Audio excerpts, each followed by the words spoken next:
Hi, I'm Belle. I paid for my sister's dream wedding, over $78,000. The venue, the flowers, even the napkins with their initials embossed in gold. And then, a week before the big day, I got a message. You're not invited. No one wants you there. But that wasn't the worst part. They told people I was unstable. They erased me from the guest list, then from the family story entirely, like I never mattered at all. How does someone go from being the backbone to being a ghost? Would you have walked away? Because I didn't, not right away. But what I did next changed everything. Want to know how a family wedding became my breaking point? I landed in Charleston around 6 in the morning, bleary-eyed and stiff from the red-eye out of Denver.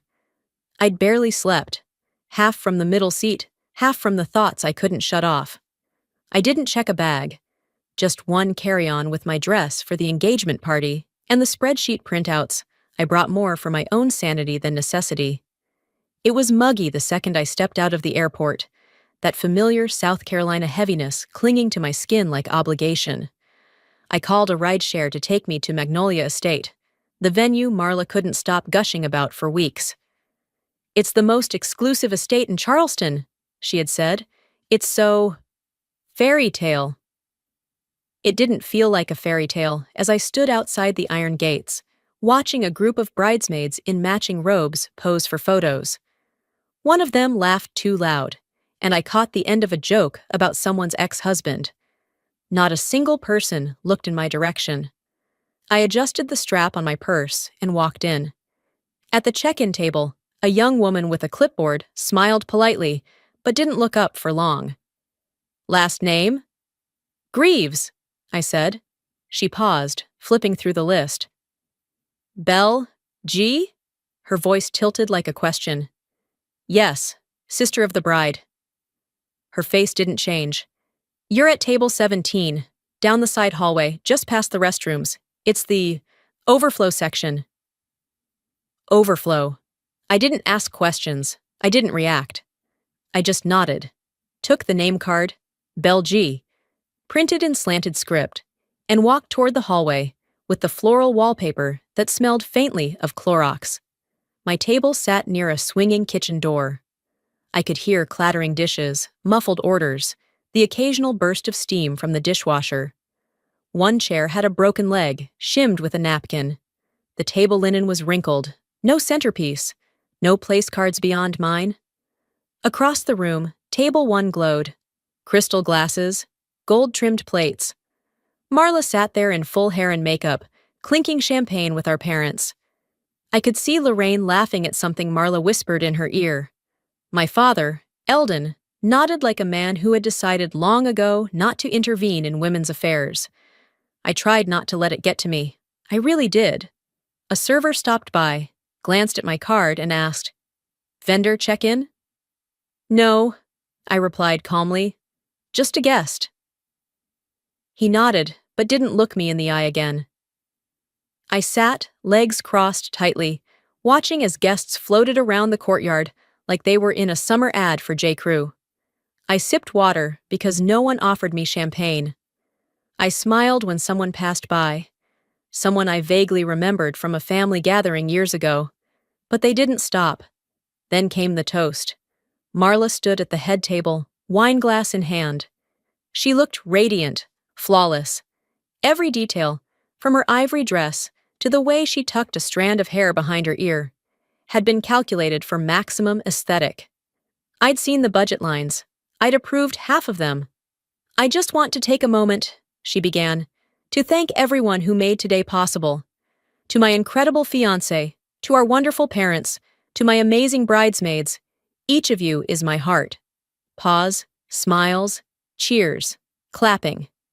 I waited, just in case. But that was it. No mention of me.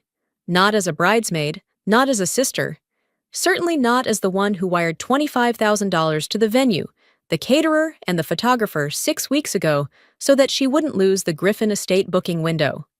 Someone sitting nearby, a woman with a coral hat and a brooch shaped like a crab, leaned over and asked, "Are you one of the planners?"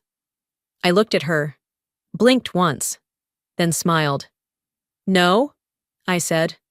I'm just her sister. She gave a small, embarrassed laugh. Oh, you should be up there with the family, no? Apparently not.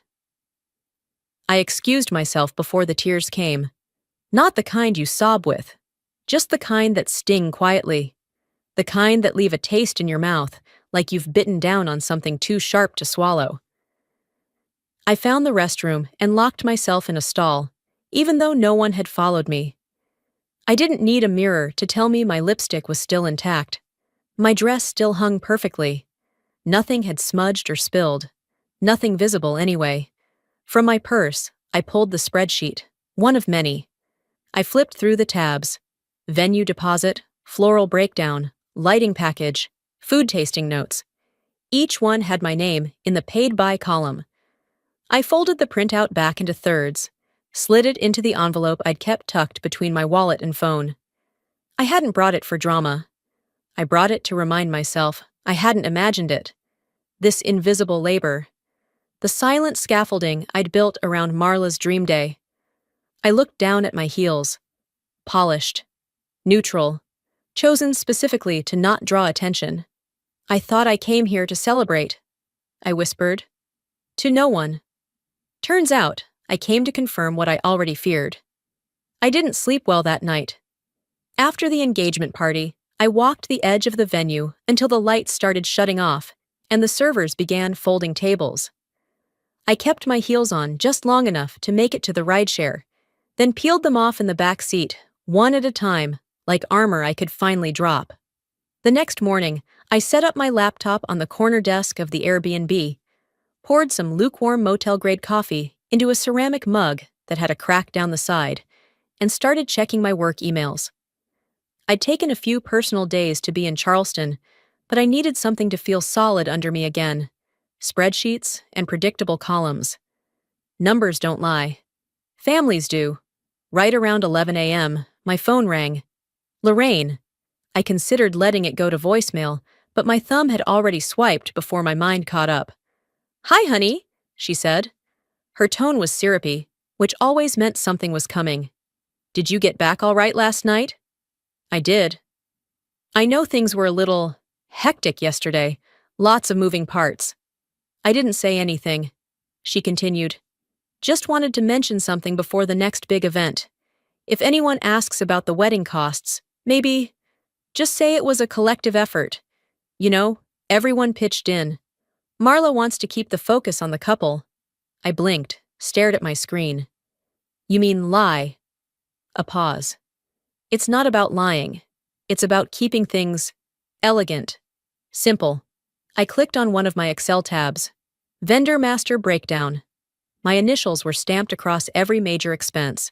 The venue, catering, florals, rentals, even the monogrammed linens Marla insisted she had to have. Belle? My mother asked. I heard you, I said, loud and clear. Well, we just want everyone to feel included. That's all. Included, I thought, without acknowledgement. We hung up a few minutes later, the conversation ending not with resolution, but with that quiet static that fills the space between people who stopped really hearing each other years ago. Later that afternoon, while trying to forget the call, I opened Instagram to mindlessly scroll, until a white robe and pink backdrop caught my eye. Marla, sitting in the middle of a high-end spa room, surrounded by 6 women in identical robes, sipping champagne. The caption read, Spa Day, with the bride, Sark sisters only, Sark Griffin bride vibes. I blinked, then looked again, just in case I had missed a tag. Nothing. I checked my email, my texts. No invite, no heads up, no casual, hey, come by if you're free. I texted Marla anyway. Looks like a fun day. Hope you enjoyed it. Hours passed before a response finally buzzed on my phone. You've been so slammed with work. I didn't want to put more on your plate. Figured you'd rather rest anyway. Right. Rest. A few days later, I saw another group thread on WhatsApp. Bridesmaids coordinating charm bracelets for the bridal brunch. Little sterling silver initials, custom made. I recognized them because I designed the layout myself, approved the invoice, and paid for the entire gift set weeks ago. Marla had asked me to take care of it because she was swamped. Now in the thread, the girls were gushing about how sweet it was that Marla got them these. I forwarded the image to my mother. Beneath it, I added, "I paid for this. Marla's telling them she did?" She saw the message. Didn't respond. I didn't follow up. I knew that silence. That wasn't the "I forgot to reply" kind of silence. That was the "I've decided your feelings are inconvenient" kind. That evening, I walked alone down King Street, letting the sound of distant street musicians and the clink of patio wine glasses wash over me like I wasn't even part of the city anymore. Charleston always felt like a place trying too hard to charm you into submission. Bougainvillea on every balcony, cobblestones that ruined your shoes but looked great in engagement photos. I bought a scoop of pistachio gelato from a corner shop. Marla and I used to share that flavor every summer when we were kids. One spoon, two mouths, one argument about who got the last bite. It used to be one of those things that made us feel like sisters. Now I sat on a public bench, eating it alone. People passed by, laughing, arms linked, sipping from to-go wine cups as if the world didn't hold grudges, or secrets, or the kind of unspoken erasures that followed you into sleep. I took another bite, let the cold dull the ache behind my molars, and I thought, not for the first time, that maybe it wasn't about being excluded. Maybe it was worse. Maybe I was being rewritten. The gelato had melted into a sweet puddle by the time I tossed the cup in a public trash can and started walking again. Charleston evenings had a way of looking peaceful, even when your insides were in open revolt. I passed a couple dancing barefoot in a courtyard lit with string lights. They clapped along to a jazz quartet like they didn't have a care in the world. I envied that ease, not because I wanted to be them, but because I couldn't remember the last time I moved through a space without calculating who had just erased me from it. The next morning, I drove to the wedding planner's office. I'd emailed earlier that week to confirm the floral adjustments I'd funded. Marla had changed her mind on the table runners again, and I figured dropping off the revised deposit form in person would give me a sliver of control, even if only on paper. I got there a few minutes before our scheduled time. The receptionist was still arranging binders and coffee cups when I arrived, so she asked me to wait in the side lounge. The planner's office wasn't grand, definitely not Griffin Estate level, but it was tasteful. Pastel file folders, a corkboard of seating layouts, a massive wall calendar marked with things like Marla Final Walk Through in glitter ink. I took a seat just outside the main room. That's when I heard Marla's voice, piped in through speakerphone, unfiltered and too clear. "Honestly, Belle is driving me nuts," she said. "She wants spreadsheets for every flower stem. Who needs Excel for roses? I love her, but she's obsessive. I just want her to step back and let me plan my wedding my way." There was a beat of silence. Then the planner chuckled nervously. "Well, she's been really involved." "Too involved," Marla cut in. "She's turning everything into a work project. It's exhausting." I didn't move. I didn't even breathe. Just sat there like someone had poured concrete in my shoes. Eventually, the door creaked open and the receptionist peeked in. "You can come in now." I stood up slowly, my face blank, hands still holding the deposit envelope. Marla wasn't on the call anymore when I entered the room, but the planner's expression was just a bit too careful. She smiled too much. She overcompensated, which told me everything. I handed over the documents, thanked her politely, and left. No confrontation, no speech, not even a raised eyebrow. On the way to my rental, I passed the old seafood place Marla and I used to love when we were kids. We'd fight over hush puppies and dare each other to eat raw oysters. Now it just looked like another building I didn't belong to anymore. That night, we had a family dinner at a restaurant Lorraine picked, one of those places with too many forks and not enough flavor. Everyone was there: Marla, our parents, Bradley's mother Patricia, and a few bridesmaids who talked more about Napa wine pairings than anything remotely personal, Marla acted sugary sweet the whole evening, touched my shoulder when she walked by, called me Belle Bear in front of the table like we were still 6 and sharing a bunk bed. Lorraine raised her glass halfway through the meal. To Marla's beautiful vision, this wedding is already unforgettable. Everyone clinked. No one mentioned who had paid for the linen upgrades or expedited the RSVP site when Marla missed her deadline. I waited until the plates were being cleared before asking, "Did the planner get the updated floral contract I emailed Tuesday?" She said she hadn't heard back. Marla took a delicate sip of wine, then smiled. "Oh, we actually decided to go with my florist's team. They had more experience with the layout. Hope that's okay." I nodded. "Sure." No one looked up. No one asked for clarification. They just moved on. I chewed slowly, swallowed, and said nothing else for the rest of the meal. It was easier than pretending. The next blow came 2 days later. I'd spent an hour drafting a short speech, 3 minutes, tops, for the rehearsal dinner. Something warm but not too emotional, just enough to say, I was here, I saw her grow up, I mattered. I had even printed it out to edit by hand. Old habits. Then came the email. It was a group thread from the planner. Attached is the updated dinner run of show. Kimberly will be delivering the sibling toast, representing both sisters. Kimberly, Marla's college roommate. The same one who once drunkenly told me I had firstborn energy, despite being the youngest. I scrolled through the email in disbelief, opened the attachment, and there it was. Under sibling remarks, prepared by Belle Greaves, forwarded as suggestions, to be delivered by Kimberly A. I stared at the screen for a full minute. No heartbeat, no reaction.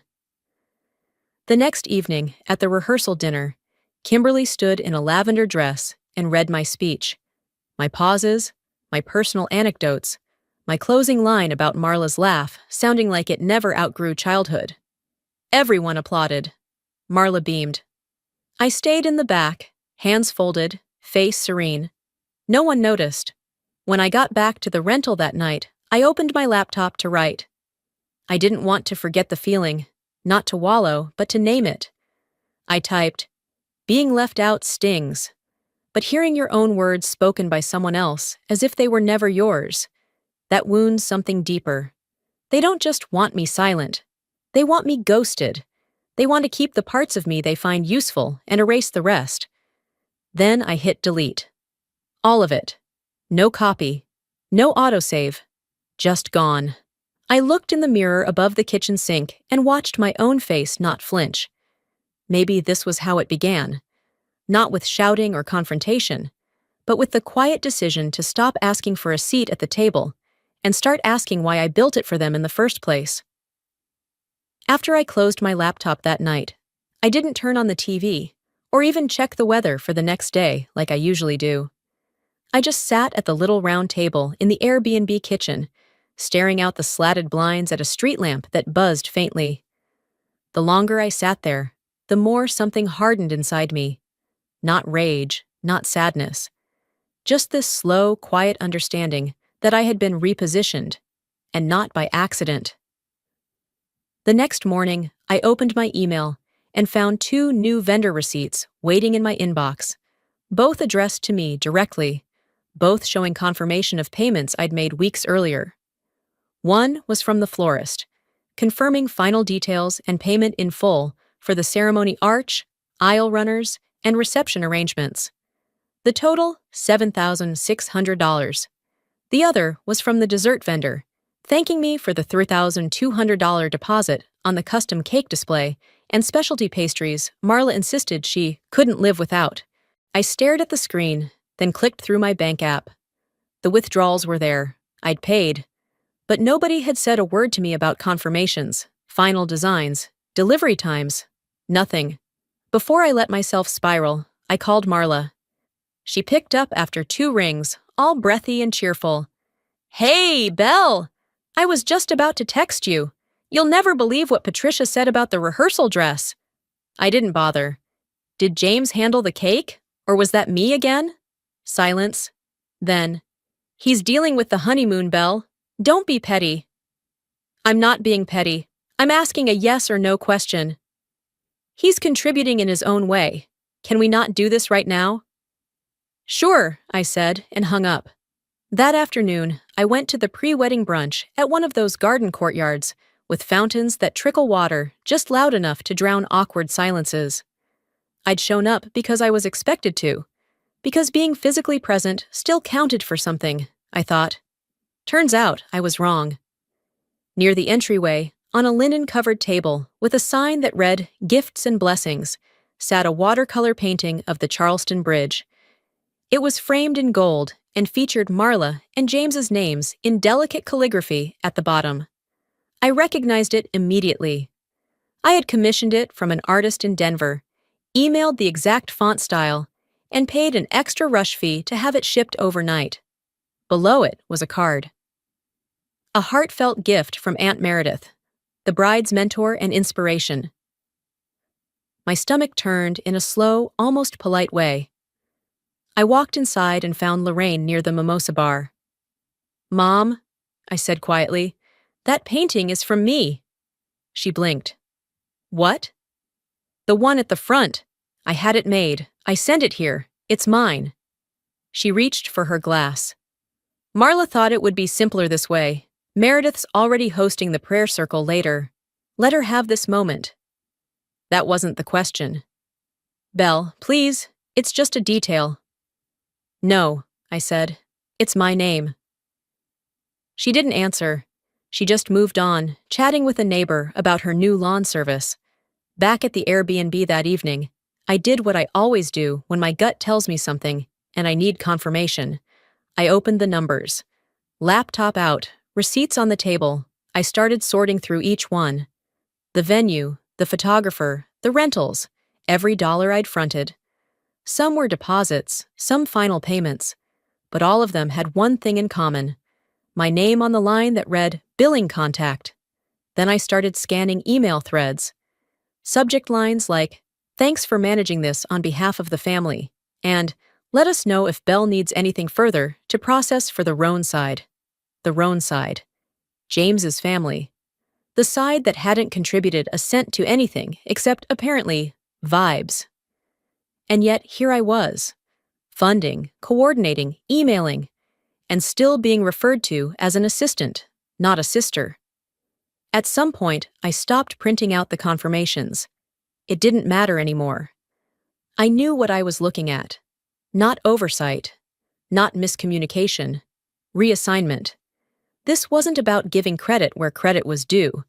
It was about quietly transferring my presence to more convenient names, ones who looked better in photos, ones who wouldn't ask where their name had gone. The next day, I took a walk down the shops on King Street. Not because I needed anything, just to move, to get away from the spreadsheets and the silence of an empty rental. In one of the boutiques, I passed a card stand, one of those displays with overpriced wisdom quotes on thick paper stock. A card caught my eye. "Sometimes love means leaving the table where respect is no longer served." I didn't buy it. But I took a photo. I walked the rest of the street in slow loops, ignoring texts from the planner and a voicemail from my aunt asking if I'd confirmed the chair rental for the ceremony. Later, I'd respond with the same line I'd been giving everyone for days. "Let me check on that." But something had shifted. If they wanted my silence, they had it. If they wanted my absence, they were getting close to earning that too. The sun had already dipped below the horizon when I got back to the Airbnb. I left my sandals by the door, took off my earrings with the precision of someone peeling off expectations, and opened my laptop. I didn't even bother changing out of the dress I'd worn all day.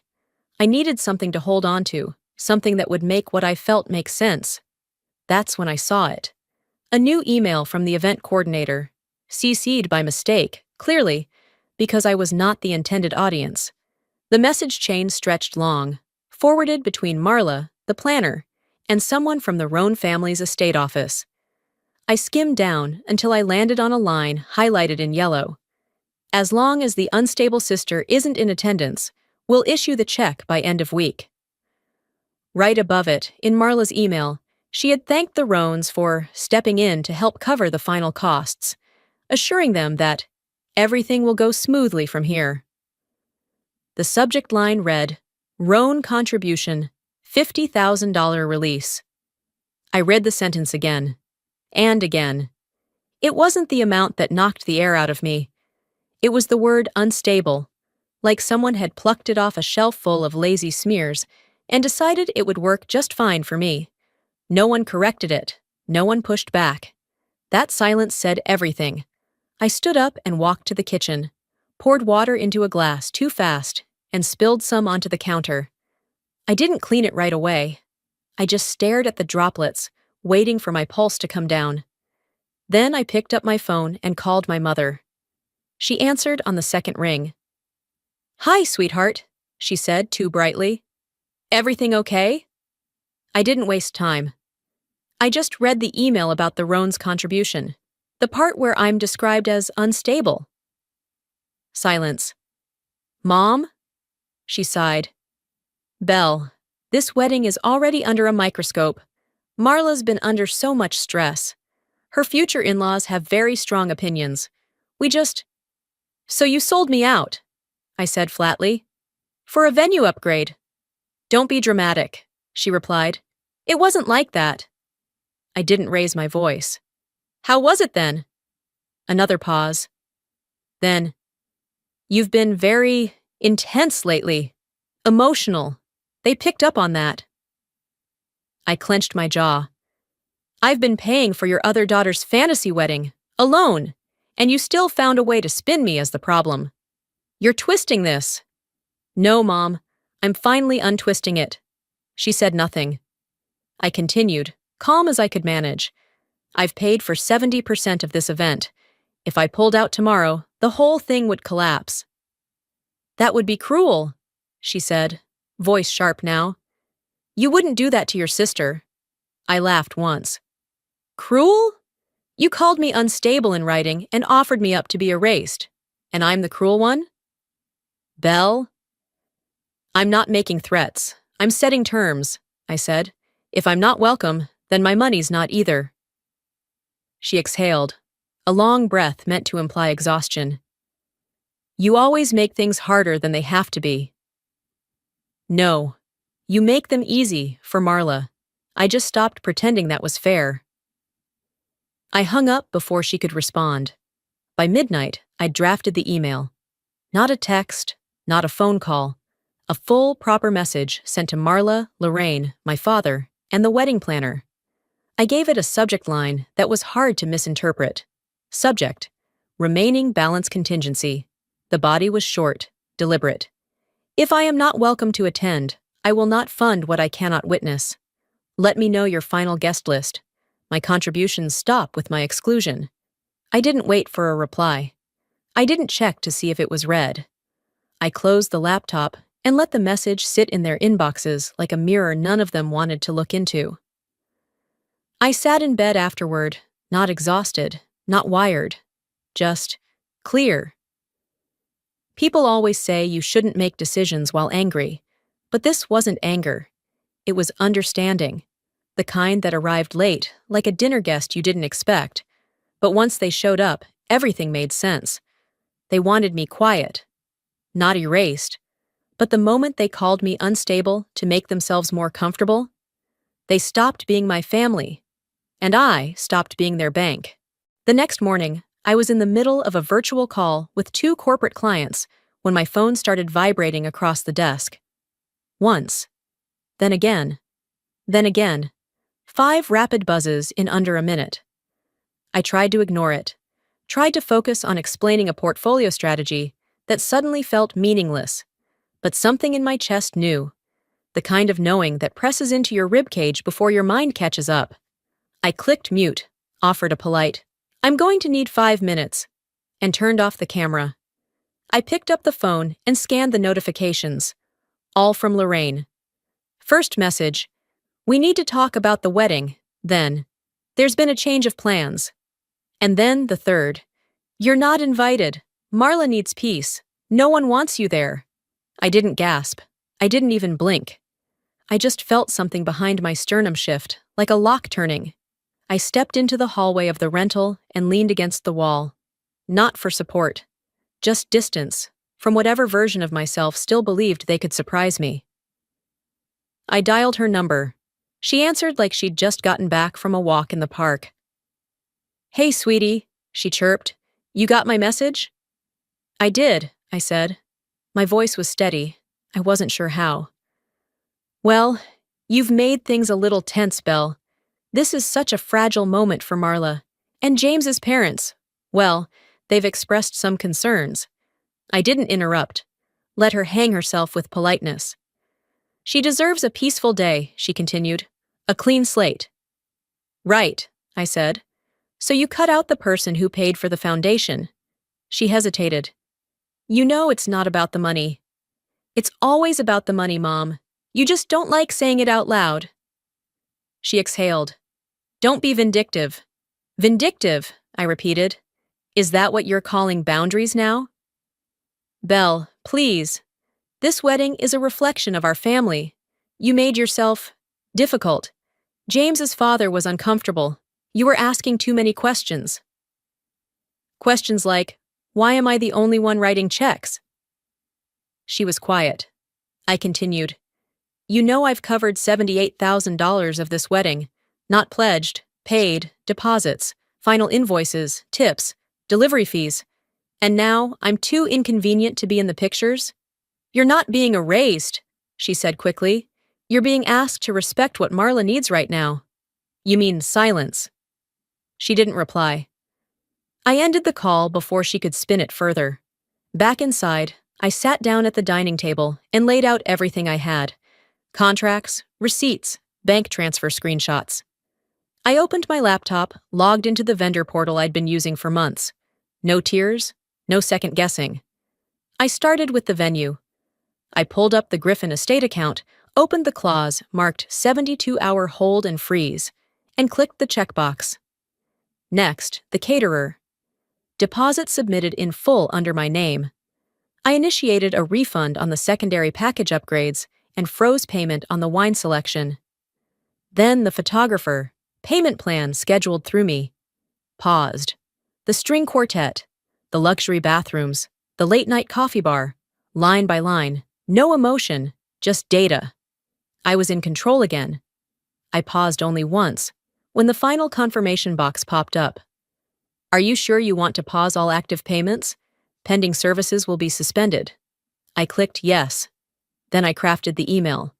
It wasn't long, just enough to clarify without explaining. I copied Marla, Lorraine, Eldon, and the planner. Subject: payment, hold initiated. Contingent on guest status body. As discussed, until my status as a guest is confirmed, all pending payments and remaining balance transfers will be held. This includes final vendor disbursements, gratuities, and extras. Thank you for your understanding. I added a PDF summary of all charges paid to date, every line item, every wire transfer, all signed in my name. Then I hit send. I sat back and watched the cursor spin, the email go out. There was no rush of victory, no catharsis, just breath, just space, and a silence I finally chose for myself. I closed the laptop, stood up, and walked to the window. The sun had started dipping below the rooftops again, casting orange across the palms outside. They thought cutting me out would stop me from mattering. But what they didn't expect, what they never bothered to calculate, was that I still held the blueprint. They uninvited me, but I still owned the tent they planned to get married under. The silence after sending that email didn't last long. Less than 12 hours later, a notification blinked on my phone just after I'd finished pouring myself a cup of black coffee. The subject line was short, regarding program review. I opened it before I could second-guess the familiar name in the sender field. It wasn't from Marla. It was from my mother. The message started politely. "Hi, Belle. I hope you're well." As though we hadn't just dismantled decades of trust in a single phone call. And then came the correction, the reframe, the demand. "Please understand that your recent decisions have created confusion. This isn't about exclusion. It's about harmony. We had to make adjustments to preserve the peace. I hope you'll reconsider this financial stand, for the family's sake. Not for your sister's sake or for the truth, but for the family's sake. I didn't reply. Not then. Instead, I forwarded it to my financial advisor, added it to the vendor documentation folder, and logged out of my email. There was nothing else to discuss until they acknowledged I wasn't just a line item on the budget. Later that afternoon, while organizing my digital files, another email slipped through. It was from the custom program vendor. The subject line read, "Final Mockup, Wedding Day Booklet." I wasn't supposed to be copied on it, but I had been, likely due to the original thread where I'd submitted the initial RSVP info back in May. I opened the PDF. The cover featured a photo of Marla and James from their engagement shoot, sun-drenched and overly edited. Inside were bios of the bridal party, the schedule of events, the menu, and a special thanks section. When I reached the back page, I froze. Under Family Sponsors, it read, Belle G., Family Acquaintance, Partial Supporter. Not sister, not guest, not even Belle Greaves. Just a footnote, just enough to say I existed, but not enough to admit how. I zoomed in on the text, screenshot the section, and stared at it for several minutes. My name had been sanitized. My role, blurred to the point of being a rumor. I didn't cry. I didn't throw anything. I just stood there with my hands flat on the table, like I was bracing for an earthquake that had already happened. Then I picked up the phone and called Aunt Vera. She answered with a hesitant, "Hello?" like she already knew what was coming. "Did you know?" I asked, skipping pleasantries. There was a pause, then a sigh. "I saw the draft at the brunch. I wanted to say something. I swear I did." I sat down slowly. "But?" "Your mother gave me a look across the room that told me everything I needed to know. I didn't want to make it worse." "You didn't want to make it worse," I repeated, more to myself than her. "I'm sorry, Belle. I don't agree with what they're doing, but I also didn't stop it. That's on me." I thanked her and hung up. I didn't need apologies. I needed witnesses. And at least she was honest enough to be one. Back at my laptop, I attached the screenshot to a new email addressed to both my legal advisor and financial planner. Subject: Misrepresentation of Identity and Contributions. Body: Attached is a copy of the program draft submitted to guests. Please advise regarding options for responding to the reclassification of my status and financial contributions. Also requesting prep for full contract withdrawal under 48-hour clause. That last line I typed slowly, deliberately. Then I highlighted the ROW on my spreadsheet labeled Final Transfer, Marquee and Tent Rental, and marked it red. It was time. At 10:04 a.m. the next morning, I sent my final message to the planning team, Marla, and both my parents. Subject: Program Review and Final Terms, Body. As per attached materials and my removal from all ceremonial acknowledgments, this message serves as official notice that all future financial support is hereby terminated. Effective immediately, remaining disbursements, fees, and bonuses are no longer authorized for payment via my accounts. Vendors will be updated accordingly. Consider this final. I didn't wait for their reaction. I closed my shared cloud folder, where I had kept every itinerary, diagram, and vendor contact for the last 5 months, and hit delete. Gone. All of it. No archive, no downloads, no room for negotiation. They wrote me out of their story. So I finished the sentence. I didn't sleep the night I sent that email. I didn't pace or cry or stare at the ceiling asking the universe for fairness. It had already answered. I just lay there, still, watching the minutes blink by on the digital clock across the room. And when the first hint of light crept in under the blinds, I got up, brewed a cup of coffee, and waited. By 8:13 a.m., the responses started coming in. The venue coordinator was the first. Her message was polite but puzzled. "Hi, Belle. We just received a hold request on the account. Can you confirm whether this is accurate? The final walkthrough is scheduled for today." I replied quickly. "Confirmed. Funding has been rescinded. I'm no longer associated with the event." She didn't ask why. Just thanked me and said she'd inform the estate manager. Next came the caterer, the florist, the lighting team, All of them wanted the same thing: clarity, and I gave it. Short, precise, professional. I explained that the financial source had been withdrawn due to a change in participation status, and that any future arrangements would need to be handled by a new party.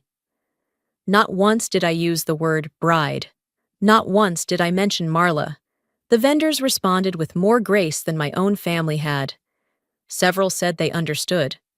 One thanked me for my organization and promptness, a sentence that stung for reasons I couldn't explain. By noon, the Griffin estate had locked the date, citing non-payment.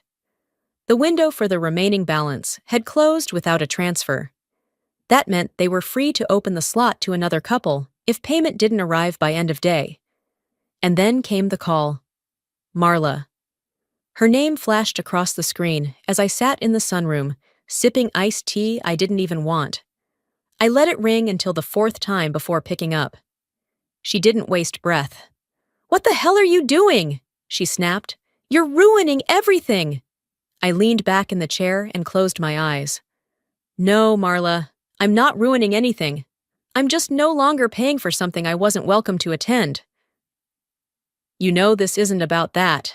You're making this about you." I didn't send the text that said, "No one wants you there." That wasn't me. There was a beat of silence on the other end. She shifted. I could hear the panic rising behind her voice. "Do you have any idea how bad this looks? The vendors are dropping out. People are asking questions." "Then tell them the truth," I said softly. "Tell them your sister funded 70% of your wedding, and you kicked her out for the sake of appearances."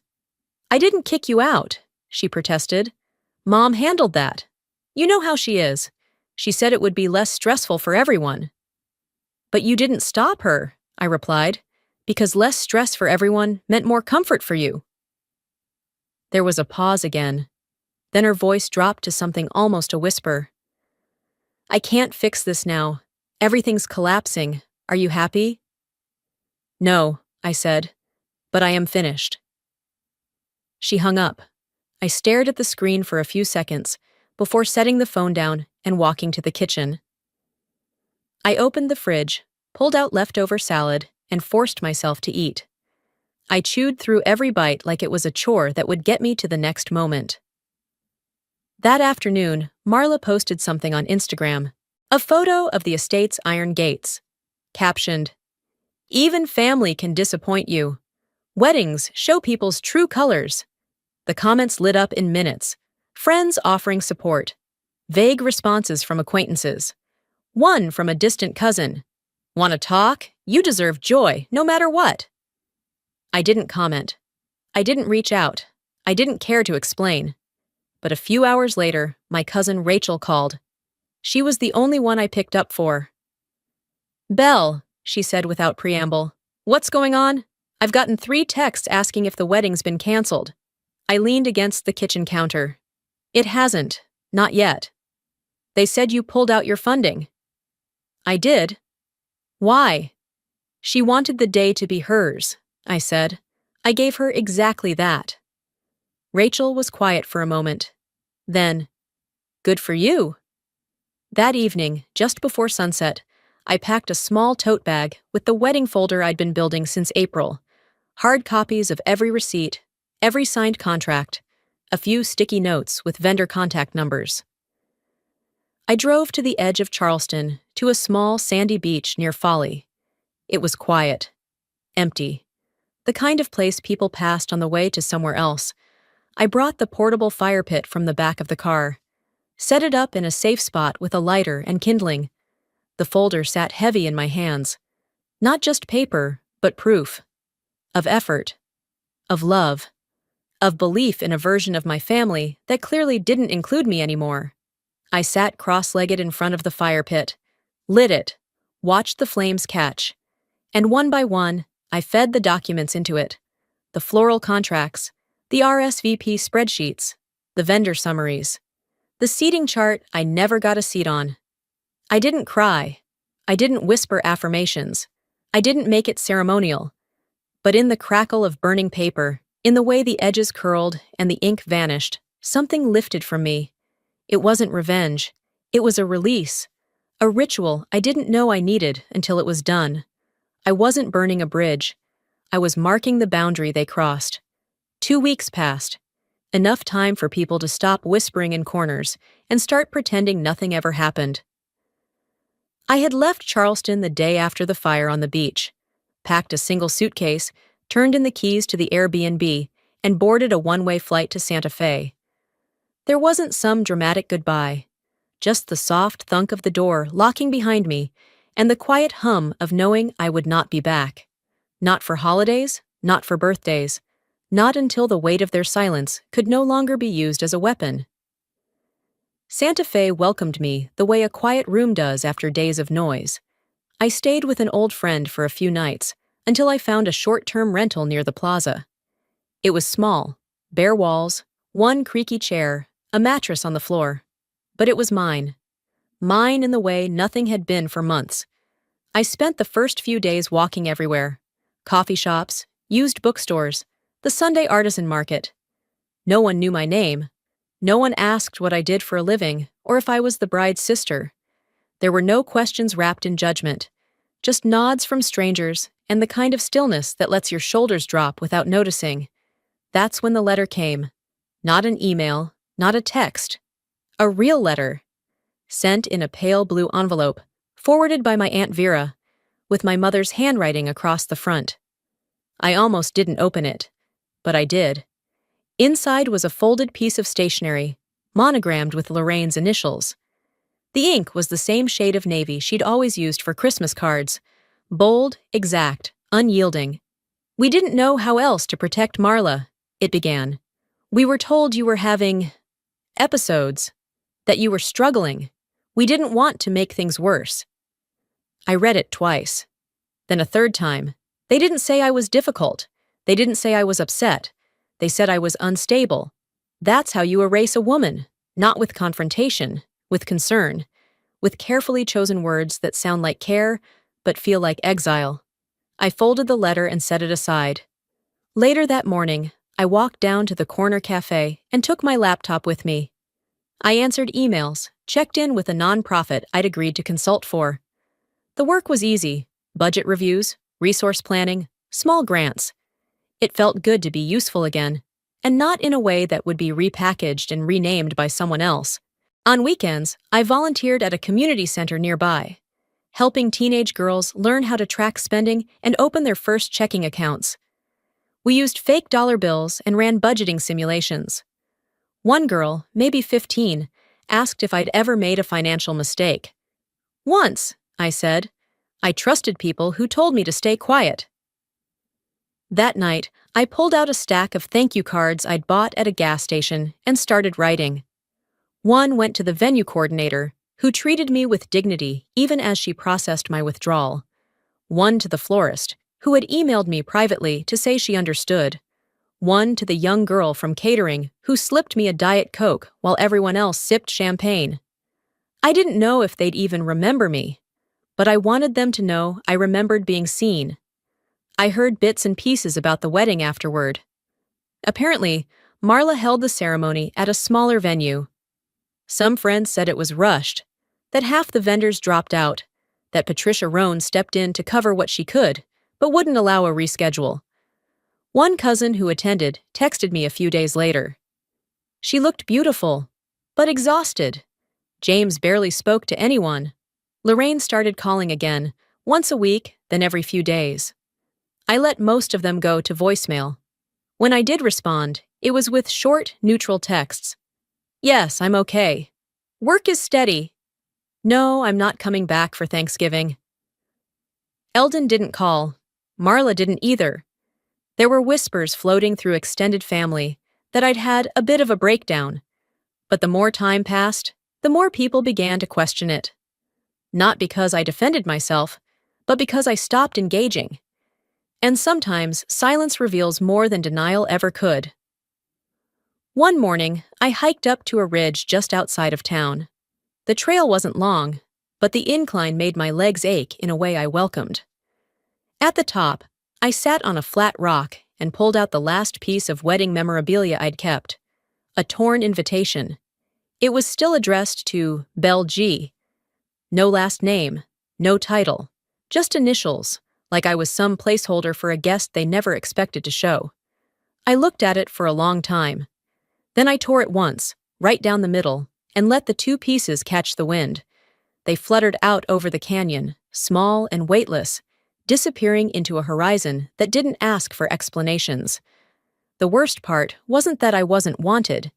It was that I believed them, that I adjusted myself to fit the mold of someone who could be overlooked, repackaged, quietly erased. Now I know better, and that doesn't make the wound vanish, but it makes it mine to carry, not theirs to reopen. I walked back down the trail slowly, taking in every step, not because I was broken, but because this time no one was rushing me to forgive or forget. Hi, my name's Indigo, and I guess I was never really invited to my own life. At my sister's birthday gala, while she held a glass and smiled for cameras, I was behind the curtain, bleeding, barely breathing. I begged for help. My mom looked me dead in the eyes and said, "Don't embarrass us." They always said I was dramatic, too sensitive, a burden. But what if I told you the pain wasn't in my head? What if the fainting, the bruises, the silence were all real? And what if the family who dressed me up for photos were the same ones who ignored me when I collapsed? Would you still call me dramatic? Or would you finally listen? They say you can feel it before you see it, being erased. You don't need a screaming match or someone slamming a door to know you've been written out of your own family's story. Sometimes, all it takes is a camera shutter and a missing chair. 2 days before Celine's birthday gala, the Langley estate in Savannah smelled like cut roses and steamed linen. Every surface had been polished until it gleamed like we lived in a showroom, not a home. Staff buzzed around like bees, aligning florals, checking lighting, ironing out tablecloth creases for the 5th time. I'd been told to wear ivory. "So the family photo looks balanced," Mom said. She handed me a silk shawl in a shade just a touch too yellow for my skin. Celine wore a crisp, pearl-white dress tailored to her figure like a second skin. She glowed like she always did. Centered, surrounded, adored. The photo session took place in the main salon, where the light from the high windows made everything feel sterile. We were supposed to look like the southern version of American royalty, dignified, unified, polished. Vera, my mother, walked in, already posing. Dad followed, adjusting the cuffs of his French shirt like he'd just walked off a yacht. "Celine in the middle," the photographer called. No one objected. I stood quietly to the side, waiting to be placed. Then, mid-snap, someone from the staff pulled away one of the chairs, the one closest to me. "Oh, we just need the core 4 in this frame," Mom said without turning. I froze. The core 4, as if I was a misprint, an extra syllable, an accessory that didn't match the dress code. Celine didn't even glance my way. Dad gave a tight smile to the camera. I stepped back, hands behind my back, heart thudding quietly in my chest. It wasn't the first time I'd been excluded, but the quietness of it, how natural it seemed to everyone else, cut deeper than any open insult. After the flash, they reset for a new pose. I stood in the corner, half in shadow. A waiter passed by and offered me a glass of sparkling water. I almost asked for something stronger, but shook my head. Back in the dining hall, the cake had arrived. A towering, fondant-covered monument of perfection, 3 tiers, white and gold. At the base, in cursive icing, celebrating Celine, the pride of Langley. Just her name. No "Happy Birthday Celine and Indigo." No Langley sisters. Not even in family. I felt my face flush as the room erupted in claps. I kept my smile polite, held my chin at just the right angle for the cameras. From across the room, my aunt leaned toward a guest and said, not quietly, "I keep forgetting they have another daughter." No one corrected her. After the crowd dispersed and Celine moved into rehearsing her speech, I found a quiet spot near the back patio. The light outside had turned amber. Spanish moss swayed gently on the oak trees just beyond the garden. This house, this life, it had a script. Celine was the leading lady. Dad, the financier. Mom, the producer and director. And me, I was the production assistant. The one who fetched coffee, made sure no one tripped on a cord, and stayed off camera. I don't think it was always like this. At least, not in the beginning. But over time, every family dinner, every parent-teacher conference, every holiday photo told the same story. Indigo was present, but not central. Necessary, but not celebrated. I was the variable in an equation that had no room for error. Later that evening, as everyone fussed over Celine's speech delivery, I approached Mom quietly, away from the ears of staff. "Was my name ever going to be on the cake?" I asked. My voice didn't shake, though my palms itched with heat. She didn't look up from her phone. "Indigo, not this again. You know how important this weekend is. Don't bring that energy here." "Right. Wouldn't want to ruin the vibe." She finally looked up, sharp. "You always take things so personally." I wanted to laugh. How else was I supposed to take my own erasure? Instead, I nodded. "You're right." "Sorry." She turned and walked away before I finished my apology. Celine stood under a spotlight a few minutes later, testing her mic. The sound tech adjusted levels while she practiced her opening line with that pageant polish she'd mastered since she was 10. Every word perfectly paced, perfectly pleasant. A waiter approached from behind with a flute of champagne, offering it toward Celine. But she'd moved already, so the glass ended up in my hand. "Oh, sorry," he stammered, seeing my face. "You look a bit like her from behind." "Don't worry," I said with a practiced smile. "It happens." He walked away. I held the champagne glass in my hand, feeling its chill bleed into my fingers. I turned toward the large window. Celine's reflection stood bright in the center, surrounded by light and movement. Mine blurred along the edges, caught between the glare and the darkness beyond. And for a moment, I wondered if I really existed at all. The shoes I wore that night weren't mine. They were Celine's. And they were too small, just like everything in that house that wasn't built for me. They sat on the rug next to my bed the morning before the gala, gleaming with a kind of cruel anticipation. Pointed toes, 4-inch heels, nude leather, pristine. I'd picked out my own flats the week before, something I could walk in without bruising, but Mom walked in holding the heels like a peace offering wrapped in power. "Celine thinks these will look better for the family shots," she said, placing them by my feet as if the decision had already been made. I didn't argue. I'd learned that resistance only made things worse, more dramatic, more indulgent, as Mom called it. I quietly set aside my chosen pair and slipped into the ones Celine deemed more cohesive. They pinched immediately, biting into the skin above my toes, but I kept them on. Then came the dress. I had a pale blue satin dress laid out, something soft and forgiving. I'd bought it with my own money, modest but elegant. But Mom returned from a final fitting with a tight sequined number, navy and unforgiving.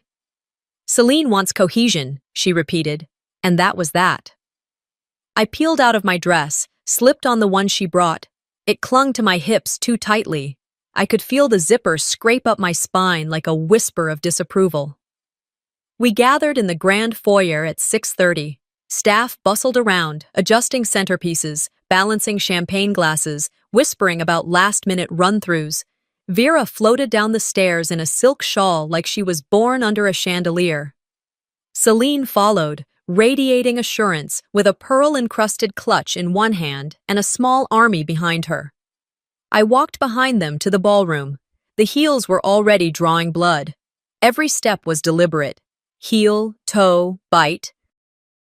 The hem of my dress swished just low enough to hide the worst of it, but I could feel the sting seeping upward.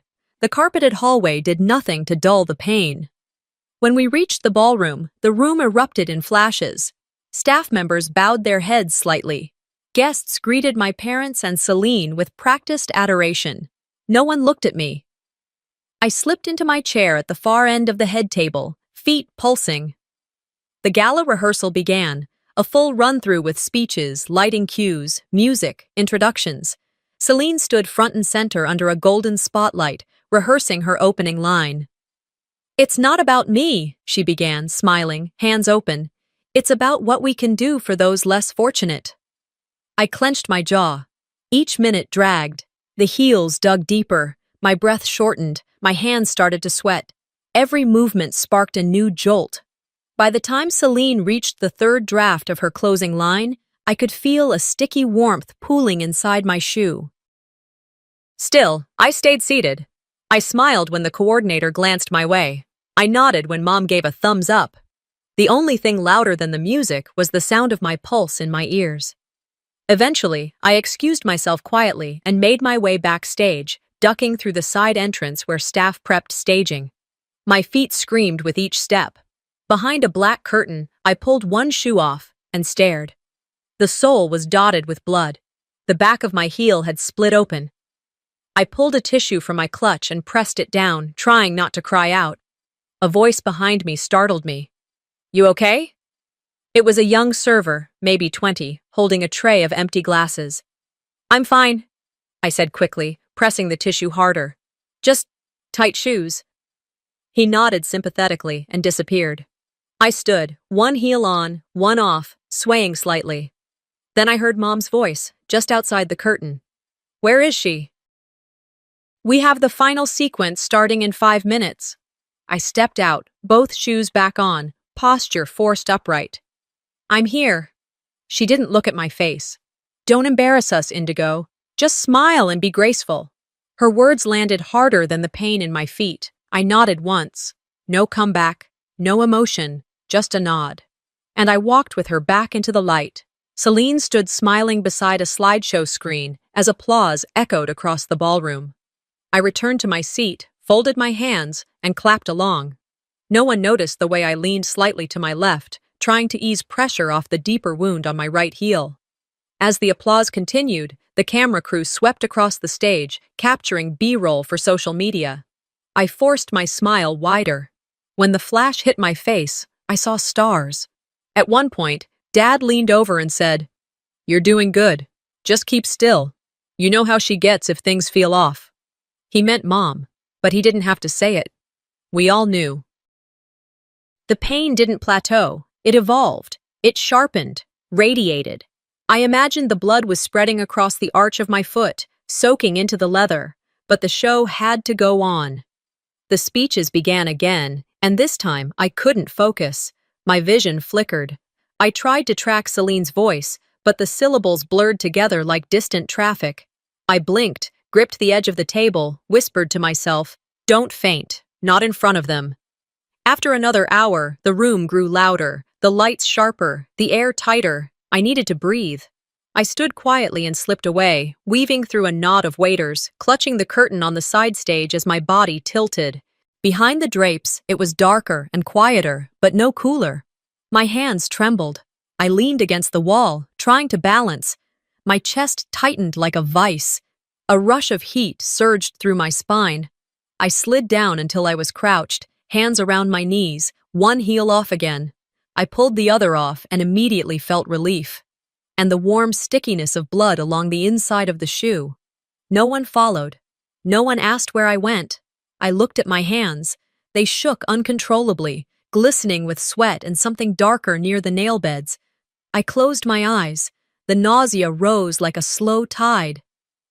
"I am not going to faint," I whispered to myself. "Not in front of them."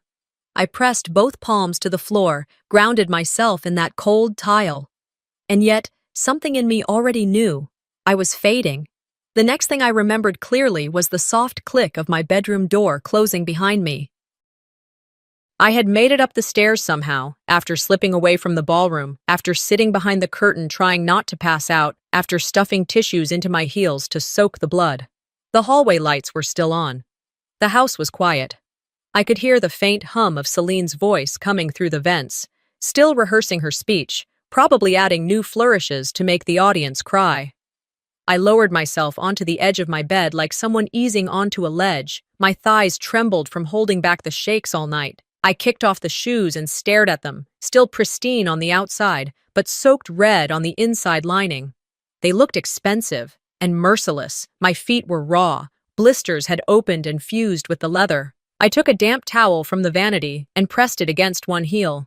The sting made my eyes blur. Still, no tears. I was long past crying over surface pain.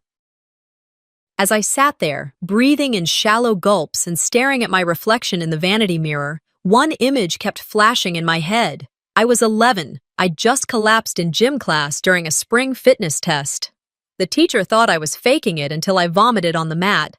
I ended up in the nurse's office, dizzy, nauseated, struggling to keep my eyes open.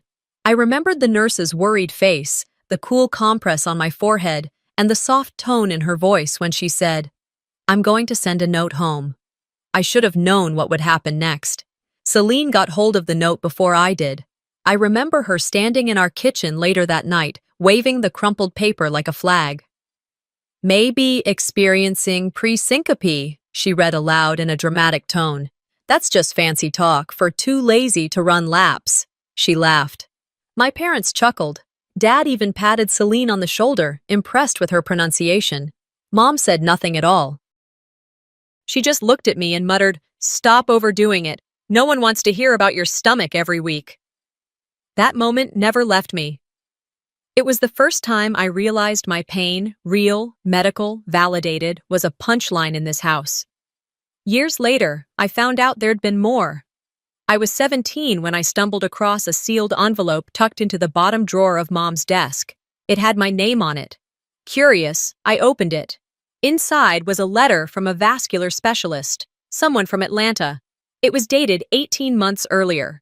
The letter confirmed what I'd always feared, but never had the words to say: abnormal blood flow, fragile vessels, elevated risk of syncope under stress or heat. A recommendation for ongoing monitoring and gentle physical therapy.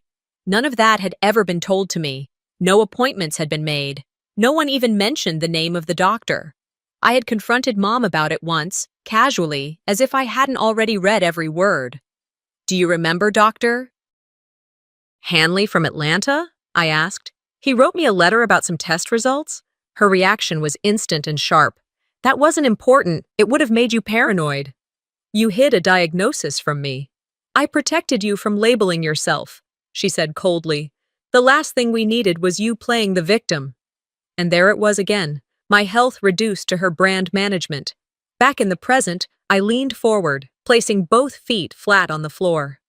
The pain was less now, muted by exhaustion. But the anger had started to simmer. I glanced at the small package I had left by the door earlier in the day, a gift I'd worked on for 2 weeks. A framed watercolor I'd painted from a photograph of Celine and me as kids. It wasn't just art, it was the last piece of me trying to connect to her. I'd placed it on the designated gift table in the afternoon, wrapped in cream paper with a hand-tied blue ribbon. No card. I wanted her to recognize it without instruction. But an hour later, I saw it had been replaced. A Gucci handbag now sat in the exact same spot, with a crisp white tag that read, "From Indigo." I knew instantly who had done it. When I asked Mom, she didn't even blink. "The painting didn't match the aesthetic," she said, sipping her wine. "It looked too homemade. This is a curated event, Indigo. We have a standard to maintain." I nodded, but something cracked inside me. It wasn't just the gift. It wasn't just the shoes, or the dress, or the years of being invisible. It was all of it, stacked, layer by layer, like the chairs at the gala that only had space for 4. I sat back down on my bed, opened my phone, and pressed the record button. "My name is Indigo Langley. I am not dramatic, I am not delicate, I am not ungrateful or attention-seeking or whatever version of me they keep rewriting. I am tired, I am bruised, and I remember everything." I paused, then saved the voice memo. It felt good to hear my voice. Strong, measured, unfiltered. I opened my laptop and pulled out the flash drive I'd kept hidden in an old mascara tube for months. Slowly, deliberately, I began organizing the folders. Video clips, one from last Christmas when Mom told me not to ruin the holiday after I fainted from standing too long. Audio files, recordings of whispered insults, of Celine joking that I was born allergic to joy. Screenshots of text threads where I was labeled fragile and a PR problem. I didn't collect these things to start a war. I collected them to remember that I wasn't imagining it. But tonight, that collection took on a new purpose. I created a folder on my desktop called "For When They Won't Listen." Inside it, I placed everything, labeled it clearly, dated it. Then I opened my email and drafted a message. Subject line: The truth behind the Langley image. Recipients: 2 local reporters, 1 Atlanta health rights advocate, and a handful of family friends who had always looked at me like I was furniture in the background of someone else's story. I scheduled the email. Midnight, just as the final champagne glasses would be raised at Celine's birthday gala. I shut the laptop and took one last glance in the mirror.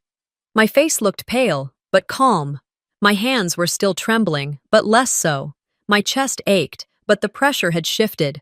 They took my voice for granted. I decided to let the silence speak louder. If there was ever a time to test how much I could endure, it was the gala, and I was about to find out where the line ended.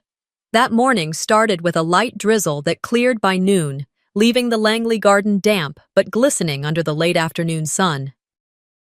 The family had insisted on a pre-event photo shoot in the estate's back lawn because, of course, a birthday gala wouldn't be complete without a few staged moments of spontaneous elegance. By the time I stepped outside, the air had thickened with humidity, and the grass was still soft from rain. The crew had already set up white velvet chairs, floral arches, and a massive silver balloon arrangement that spelled Celine 30. Everyone was dressed in shades of white and silver, carefully coordinated like they were born in the same color palette. Celine wore an off-the-shoulder gown that sparkled every time she turned. Mom had on a silk sheath dress that somehow managed to look both effortless and custom-tailored. Even Dad, who usually grumbled about these events, stood tall in a pale linen blazer and crisp slacks. Me? I wore a satin slip dress Vera had picked out. It was too tight across the chest, and the tone was just off, more cream than white. I had tried to tell her it clashed.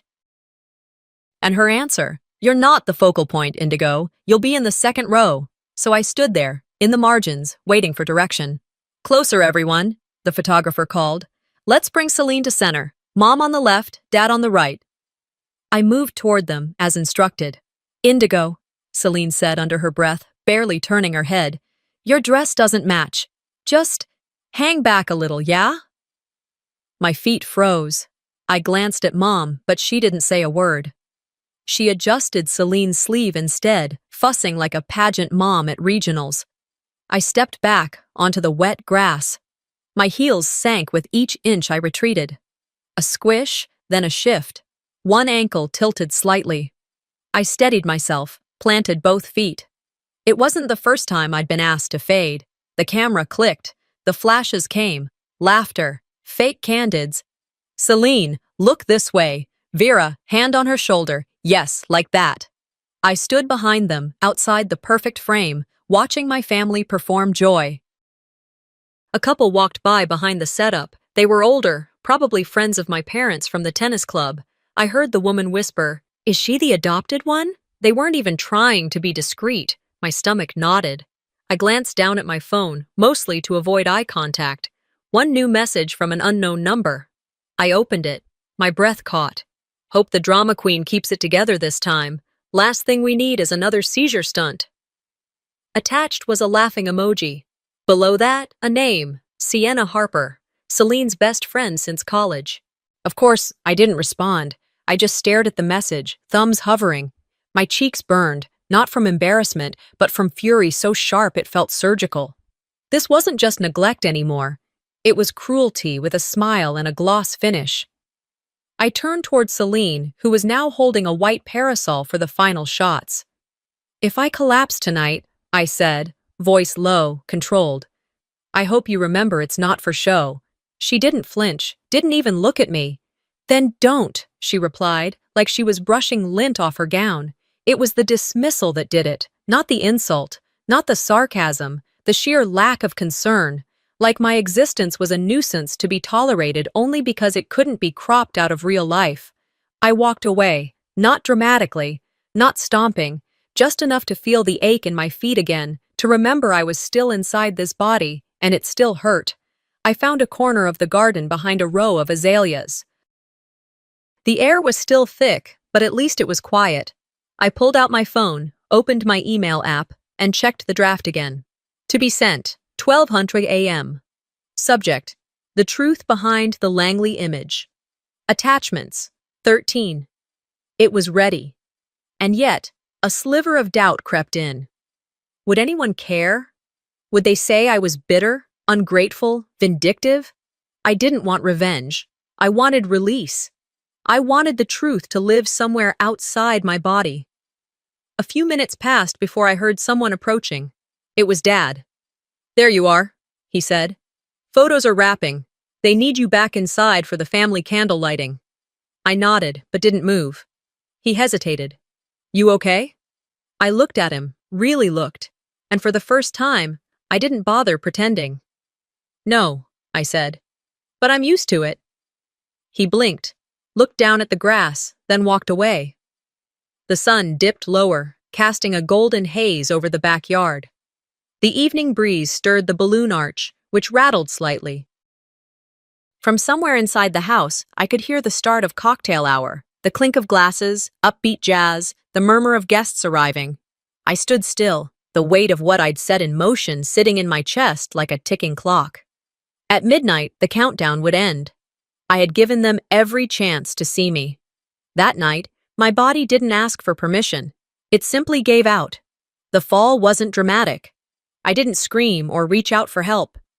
I just went down, quietly, deliberately, as if my body had chosen that moment to finally surrender, even though my mind kept shouting, "Not yet." When I opened my eyes, I was still behind the curtain. The muffled sounds of the gala seeped through the thick fabric, glasses clinking, jazz playing, the buzz of guests exchanging polite lies about how amazing everything looked. Somehow, I stood up. I wasn't sure how long I'd been down, seconds, maybe minutes. The pain in my feet was white-hot, pulsing with each heartbeat. I grabbed the nearest chair for support, straightened my dress, and limped back toward the prep area. Inside the green room, chaos reigned. Stylists darted around Celine, fluffing her hair, adjusting her neckline, spritzing perfume that smelled like expensive exhaustion. A caterer rushed past with a tray of hors d'oeuvres. Someone yelled about lighting. Everyone moved like they were part of a production, each motion rehearsed. No one noticed me. I sank into the corner chair, kicked off my heels beneath the table, and stared at my feet. The bandages I had wrapped earlier had soaked through. The blisters had torn open.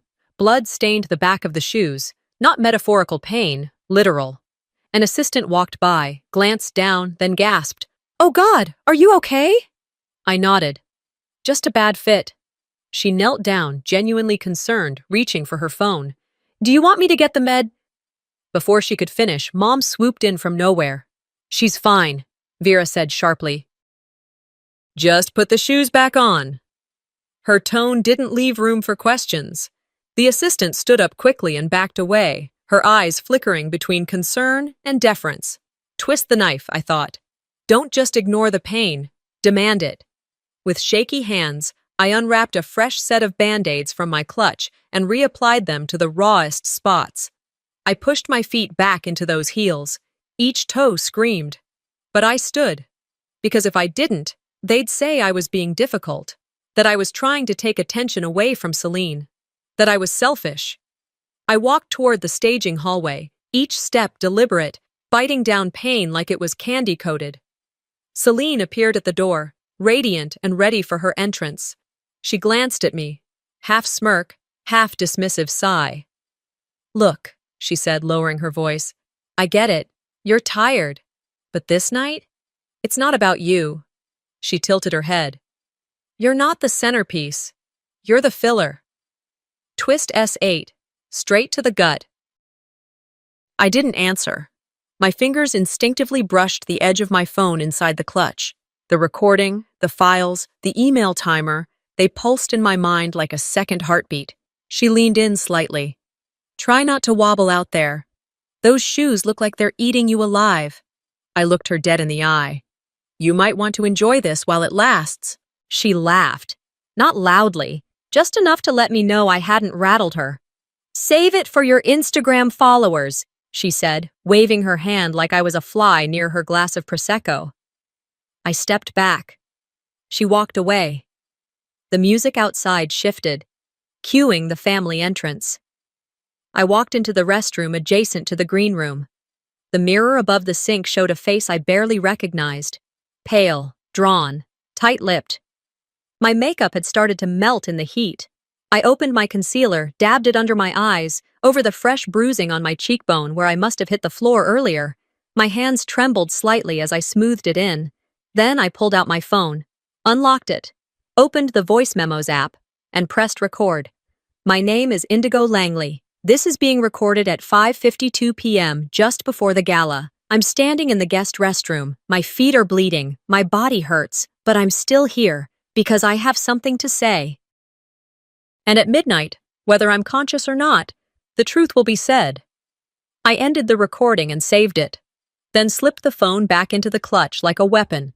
The sound of laughter echoed through the hallway. The ballroom was alive now. Guests had arrived. The flash of cameras blinked from under the door. I took one final deep breath, pressed the back of my hands to my thighs to stop the shaking, and stepped out. Mom stood waiting by the archway, clipboard in hand. Her eyes scanned me from head to toe, assessing, not admiring. "You look tolerable," she said. "Just keep smiling, and no sudden exits, understood?" I nodded. Wouldn't dream of it. She didn't catch the sarcasm. She never did. The moment we walked into the ballroom, all eyes turned to Celine. She glittered, arms outstretched, smile camera ready. Vera and Dad flanked her like bodyguards. I followed a few paces behind, like a last-minute RSVP. The applause was deafening. I smiled. But inside, my heart had already started burning. When I stepped onto that ballroom floor, I knew this was the last time I'd ever let them use me for their image. I stood tall, even though my knees trembled beneath the sequined dress that never truly fit. My smile stayed fixed, practiced. But my jaw, that was clenched so tight it ached. The air inside the ballroom was thick. Perfume, candle wax, warm lighting, and tension. 100 guests, maybe more, scattered across white gold tables. Every centerpiece screamed perfection. Every face turned when Celine walked in, bathed in spotlight like she'd arrived from a better life. I followed 5 steps behind. Then the MC, bless his unaware heart, called out into the microphone. "Before we begin tonight's formal program, we'd love to invite Celine's sister to say a few words." For a beat, silence. All heads turned. Mom stiffened. Celine blinked, caught off guard for once. Dad's hand twitched on his glass. I walked forward. My heels clicked softly over the polished floor. Every step was agony, but my spine held steady. The mic waited at center stage like a dare. I stepped up, took a breath, looked out at a sea of faces I barely knew, but somehow still feared. "Good evening," I began, voice low but steady. And then, static. Nothing. My voice didn't carry. I glanced down. The mic's light had turned off. I tapped it gently, twice. The MC moved to approach, clearly confused. Someone behind me muttered something about technical difficulties. Celine appeared next to me almost instantly. She reached for the mic with that perfect, glossy smile. "It's okay," she said sweetly into the dead air. "Let's keep things moving." A few guests clapped. That was it. No speech. No chance to finish a sentence. I nodded, gave a small shrug like it didn't matter, and stepped aside. My stomach churned as the applause grew louder. Celine was already mid-pose, angling toward the camera crew that had resumed filming. The moment would be reframed as spontaneous, authentic, intentional. I walked off the stage slowly, my pulse thudding behind my ears. A waiter near the back caught my eye and leaned in slightly. "You handled that with class," he whispered. I didn't respond. I couldn't. It wasn't kindness I needed right now. It was oxygen. I stepped behind the curtain, found the same corner I'd crumpled in earlier, and exhaled. Mom was waiting. She marched in from the hallway, expression sharp enough to cut glass. She didn't wait until we were alone. "What the hell was that?" she hissed, keeping her voice low but lethal. "You were told not to get involved in the speaking segment." "I didn't ask to speak," I said, still stunned. "They called me up." "You should have declined," she snapped. "Celine is the focus tonight. You're there to support, not steal attention. I wasn't trying to. You never do. That's the problem. Her words hit harder than the mic failure. That was when I heard a small sound, a faint click, like a phone's camera app closing. I turned my head. Standing off to the side, just inside the door, was one of the staff, a young man in a black vest and tie. I recognized him vaguely. He'd helped set up floral arrangements earlier, but his eyes weren't on the decor now. They were on Mom. And his phone was still in his hand. He met my gaze, didn't smile, didn't blink, just nodded once, and walked away. I didn't think much of it in the moment. The next 10 minutes passed in a blur. Celine gave her speech, flawless, emotional, beautifully hollow. The crowd clapped at all the right moments, laughed on cue, wiped tears that weren't quite real. I stood near the back, half hidden behind a decorative column, trying not to collapse again. My shoes were off now, tucked into my clutch. I couldn't take another step in them. My feet throbbed with each pulse. Then my phone buzzed. Unknown number. No message, just a video file. I tapped it open. It was grainy, slightly off-center, but unmistakable. There was my mother, lit by the warm hallway sconces, leaning into my face, venom in her tone. You never do. That's the problem. The video ended. No commentary, no caption, just the raw truth. Attached to it was one sentence: you deserve to be heard. My hands trembled, not from fear, but something else, recognition.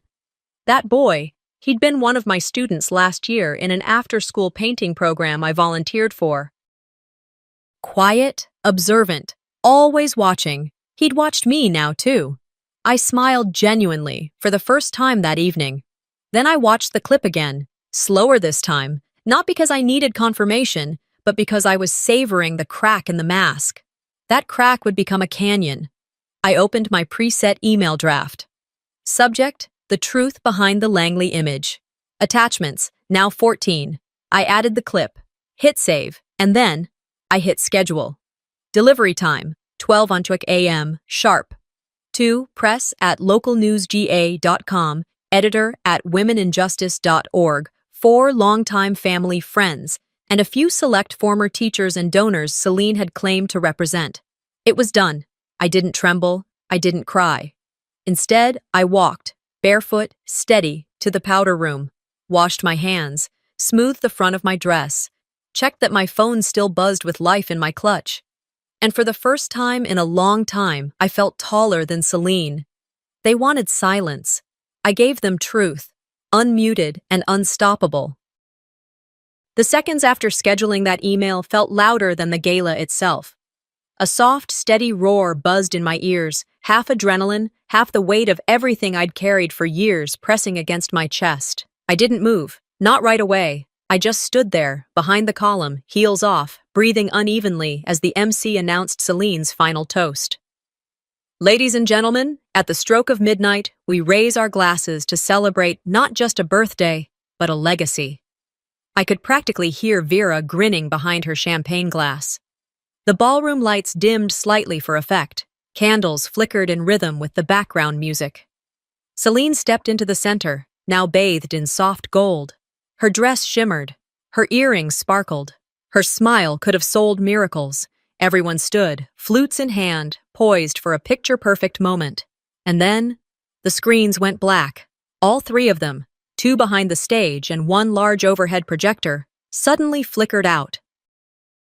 There was a short pause, a whisper. Some guests glanced around, assuming a technical glitch. Vera turned sharply toward the sound booth, brows furrowed. Celine froze mid-gesture, hands still raised, eyes darting left, then right. And then my face appeared. It wasn't glamorous. It wasn't rehearsed. It was just me. No makeup touch-up, no lighting filter, no pretenses. The frame showed me in my bedroom the night before, sitting by my window, voice low but steady. Hi, if you're watching this, it means I couldn't say these things to you in person. Or maybe I already tried, and you didn't listen. Gasps filled the room. A few guests sat down, stunned. Others leaned forward, eyes wide. Someone spilled a drink, and no one even looked down. I'm Indigo Langley, The video continued. Daughter, sister, background character in the Langley brand. I've lived in the shadows of smiles and sponsorships for years. But what I've carried was never silent. The clip cut to scanned medical documents, slowly cross-fading between them. Diagnostic notes, doctor's memos. A bold header, needs ongoing supervision, prone to fainting episodes under physical and emotional stress. Another voice entered next, one that wasn't mine, Vera's. She exaggerates everything. It's attention-seeking. Always has been. Someone gasped audibly. A woman near the stage covered her mouth. Her husband pulled out his phone. The video then cut to footage taken from a family dinner 2 years ago, Celine's birthday. I was sitting quietly at the far end of the table while everyone else toasted. Midway through the speech, I slid off my chair. My head hit the floor. Celine looked down, rolled her eyes, and turned to the waiter. Can you just bring the cake out now? The camera panned to Dad, still eating. Then back to Celine, now speaking at a fundraiser. My family means everything to me. I wouldn't be here without their unconditional love. Back to me. Back to reality. The ballroom had fallen silent, save for the steady stream of audio from the screen. People were no longer just watching, they were reacting. One of Celine's sponsors, an older woman from a regional beauty brand, stood and walked out, shaking her head. Another whispered to a colleague and slid their phone into their purse while texting furiously. A group of young guests in the back opened Instagram and started recording. Vera stood up.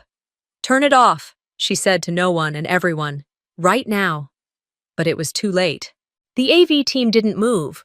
Or maybe they were waiting. Or maybe one of them had already forwarded the video to the press email listed in the credits at the end of the file.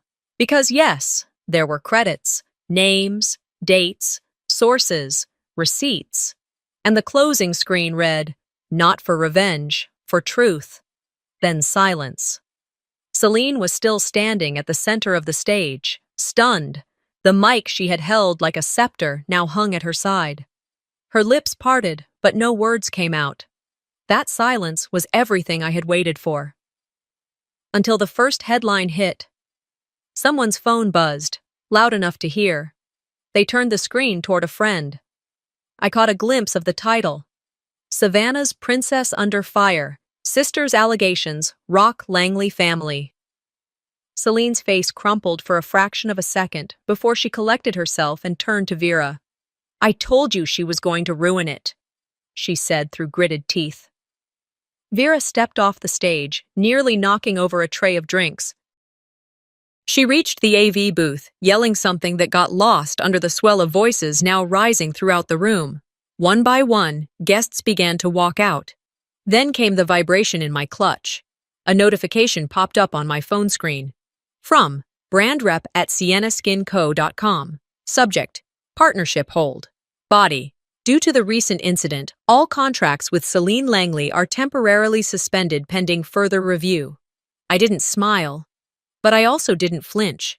I turned, ready to leave through the back hallway, but the pain in my chest stopped me short. A sharp, stabbing weight pressed against my ribcage, and I lost my balance. I reached for the wall. Missed. My knees buckled. Everything spun. And the last thing I saw before the lights above me dissolved into static was someone running toward me. Help! A voice shouted. She's down! A pair of arms reached under mine. Get a medic! Now! My clutch hit the floor with a soft thud. I heard my phone buzz again. Then nothing. Because I passed out to the sound of my own voice echoing across a ballroom that had finally gone silent. When I came to, the light above me wasn't from a chandelier. There were no candlelit centerpieces or branded cocktail napkins, just a ceiling with white acoustic tiles and a faint buzzing from a machine behind my head. I was in a hospital room. My mouth was dry. My arms ached. An IV line ran from the inside of my wrist up to a clear bag beside the bed. I blinked, adjusting to the sterile light, the hum of air conditioning, the absence of voices. There were no flowers, no balloons, no family. A nurse entered a few minutes later. Her name tag said, Elena. She smiled kindly and touched my wrist to check my pulse. "You're awake," she said gently. "That's good." I nodded, slow, groggy. "How long?" "Overnight," she replied. "You collapsed at the Langley Foundation Gala. Paramedics brought you in just after midnight." Midnight. It hit me then. The email, the video. The moment I'd spent years preparing for. I looked toward the small TV in the corner of the room. It was already on, muted, tuned to a local morning show. At the bottom of the screen, the headline read, "Sister Speaks, Indigo Langley Breaks Silence on Gala Stage Collapse." Beside it, a freeze frame of my face from the video, blurry but raw. Elena followed my gaze. "You've been on every channel this morning," she said. "People are listening." The next visitor wasn't family. It was Mrs. Odette Marlowe, my former art teacher, mentor, and in many ways, the only adult who ever believed me without hesitation. She didn't say much when she walked in, just placed her handbag on the chair beside my bed and sat down, her eyes full but calm. "I've been waiting here since 6 a.m., she said. "They wouldn't let me in sooner." I managed a faint smile. "Still pushing boundaries, huh?" "Some things are worth pushing for," she replied. She reached into her bag and pulled out a folder, one I recognized from our last meeting a month earlier. Inside were legal documents, name change forms, filed, signed, approved. "You said you wanted to wait until after the gala," she said. "Do you still want to go through with it?" I didn't hesitate. "Yes." She passed me the pen. My hand shook as I took it, not from fear but from something deeper, liberation. I signed the line where it said, "Petitioner's signature," scratched out Indigo Langley, and wrote what I had decided weeks ago, Indigo Marlowe. Odette watched me, then quietly whispered, "It's yours now, fully." I sat back against the pillows, the pen still in my hand, and whispered, "Indigo stands on its own now." An hour later, the hospital room phone rang. It wasn't the family. It was a reporter, then another, then someone from the State Department of Family and Child Services. Each voice different, but the theme the same, asking if I was ready to talk. I told them not yet. Outside, news vans lined the hospital sidewalk. I didn't need to see them to know they were there. The nurse confirmed it. One even tried to slip past security, claiming to be an old friend. Typical. By noon, social media had exploded, screenshots of the video, clips, reactions. The tag, #HereIndigo was trending. Influencers reposted it. Survivors shared their own stories. Then the messages started arriving. Hundreds of them. Then thousands. Some were from strangers, others from old classmates, people I hadn't seen since high school. One was from my 9th grade gym teacher, who apologized for not recognizing the signs when I collapsed in her class. But none came from my parents. Not a call, not a message, not a single acknowledgement. It stung, more than I wanted to admit. Even after everything, even after Vera screamed, "This is a private matter," at reporters outside the gala, I'd thought maybe, just maybe. But no. Their silence was consistent, at least. A nurse wheeled in lunch, but I barely touched it. My stomach had twisted into knots. That evening, I was transferred to a private recovery room. The lights were warmer there, the air quieter. I could finally exhale without my lungs seizing. Odette came back with something wrapped in a manila envelope. "I figured this might help," she said, placing it on the table. Inside was a printed copy of the article that had just gone live on Savannah Local. "When silence breaks the ceiling, Indigo Marlowe tells her story." I read every word, slowly, carefully. There was no spin, no distortion, just my voice, finally heard. The journalist had done it justice. They included quotes from the video, evidence from my documents, even testimonials from former teachers and neighbors, and at the end, a simple paragraph. "Indigo doesn't seek revenge. She seeks to be seen, to be understood. And now, finally, she is." I folded the article and placed it in the drawer beside my bed. That night, for the first time in what felt like years, I slept without nightmares. The next morning, a letter arrived, handwritten, no return address. I opened it slowly. Inside, on lined stationery, were just a few sentences. I saw you. Before they didn't. Before they decided not to. I always saw you. Love, Grandma. I pressed the paper to my chest and closed my eyes. Sometimes healing doesn't begin with justice. It begins with being believed. The transition from Langley to Marlowe wasn't just legal, it was cellular. The name change wasn't about spite or rebellion.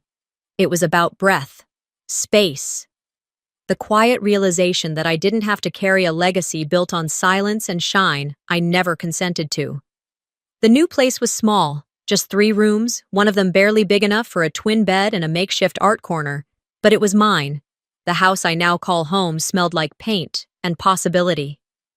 And this time, the silence didn't hurt. It healed. On my 3rd morning there, while unpacking one of the final boxes Odette had tucked away for safekeeping, I found the letter. A small envelope, aged at the corners, with my name on it in my grandmother's handwriting. She'd passed 5 years ago, and I hadn't known she'd written me anything. The letter was dated 3 days after my 16th birthday. You were never invisible, child. You were just surrounded by the blind. They see what shines, not what glows. But glow lasts longer. Keep glowing, even if no one claps. I didn't cry, not right away. I sat with it, let it move through me like warmth. Then folded it carefully and placed it into the top drawer of my desk, next to a sketchbook I hadn't touched in months. That afternoon, I put on running shoes and went outside. I didn't plan to run, just to walk a little, get some fresh air. The Savannah spring had started to bloom. The sidewalk was dappled in light from dogwood trees. The breeze carried the faintest scent of honeysuckle. I walked 2 blocks before I realized. I felt okay. Then I jogged.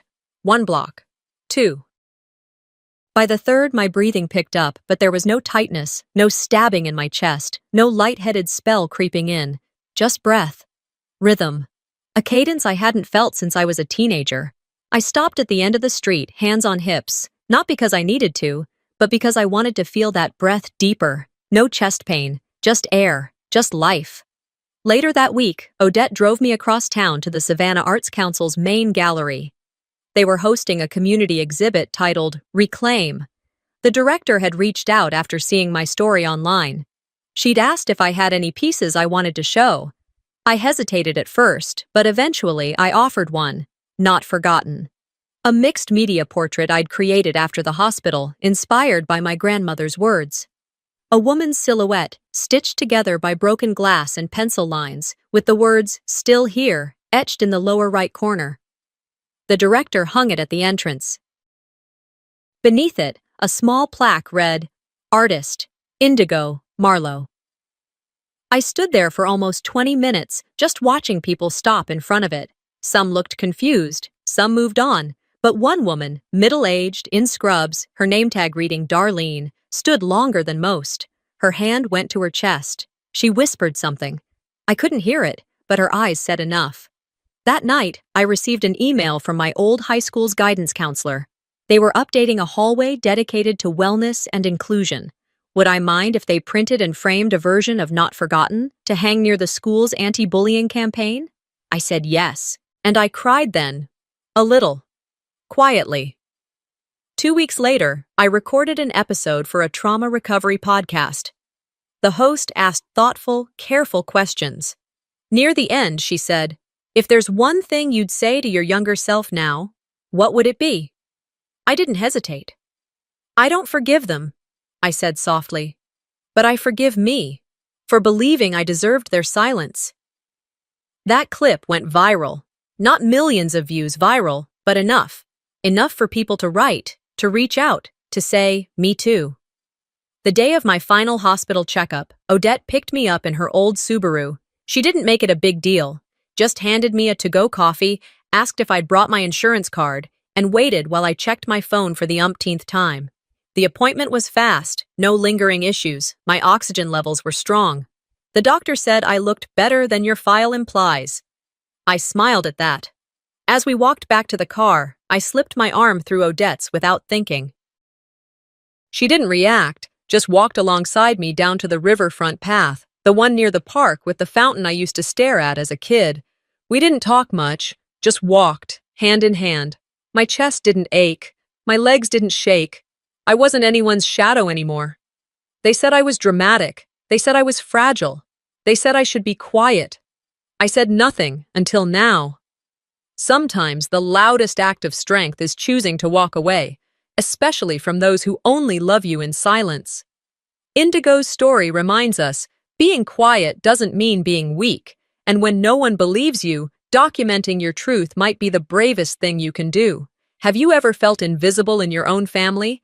Tell me in the comments, and if this story moved you, don't forget to like, subscribe, and turn on notifications. There are more real, raw stories coming your way. Hi, I'm Maris. At my sister's wedding, she had me and my son clean tables, like we were part of the staff. I smiled through it, even when they laughed, even when they called me the cousin from out of state, as if I'd never been part of this family. But what hurt more wasn't the chores. It was watching my 13-year-old son realize, maybe for the first time, that even kindness can be weaponized. Then, right when I thought I'd swallowed my last bit of pride, he stood up, took the mic, and everything changed. What did he say that made the whole room go silent? There was a time when a simple envelope arriving in the mail didn't stop me cold. That afternoon, I stood over the kitchen counter, sorting through grocery ads and medical bills, when I noticed the gold-trimmed envelope with the calligraphy lettering, "No return address." But the minute I saw Branwen, my stomach tensed. I knew it was Callista's. The paper was too expensive, the handwriting too curated for it to be from anyone else. Still, I opened it carefully. Inside was an ivory card with embossed lettering, "The Branwen McAllister Wedding." At the top, it read, "You are cordially invited to the celebration of the union of Callista Branwen and Jeffrey McAllister." Underneath, "To the family of Verlene Branwen. No Mary's, no Elian, no name at all." I flipped it over, twice. Searched for an RSVP card with our names. Nothing. It was the first time in 7 years I'd received anything from her that wasn't through our mother. And it still felt like an invitation to someone else. I stood there longer than I should have, that familiar ache rising in my throat. It's funny how a lack of ink can say more than a paragraph ever could. Elian came through the door moments later, tossing his backpack on the couch like he always did. "Mom, you got mail?" I quickly slid the card under a stack of papers. "Just a wedding thing." "Whose?" he asked, already moving toward the fridge. "Your Aunt Callista's." I watched his face. He paused, then brightened just a bit. "We're going?" I hesitated. "Do you want to?" He closed the fridge door with his shoulder, holding a can of soda. "I mean, I haven't seen Grandma in a while. Or anyone." And just like that, my decision wasn't mine anymore. 2 weeks later, we packed a weekend bag, and I drove us the 4 hours from Greenville to Charleston. Elian dozed off halfway through the trip. I had too much circling in my head to sleep. Boone Hall Plantation, that was the location. Classic, southern, photogenic. The kind of place that always felt like it belonged to someone else. By the time we pulled into the gravel lot, the sun was sliding behind the oaks, casting long, symmetrical shadows. The plantation house loomed like something out of a family history book we were never invited to write in. At the welcome table, a girl in a sleek black dress held a clipboard. She looked up with a professional smile. "Name?" "Maris Godwin, and my son, Elian." Her smile faltered for just a second. "Oh, one moment." She walked off, weaving through people in pastel dresses and champagne-colored suits. My stomach twisted. Elian tugged at his sleeve, trying to straighten the collar I'd ironed that morning. "Do we not have seats?" he whispered. The girl returned with a tighter smile and led us toward the guest chart. She pointed to a name card halfway down the display. Our names were there, technically.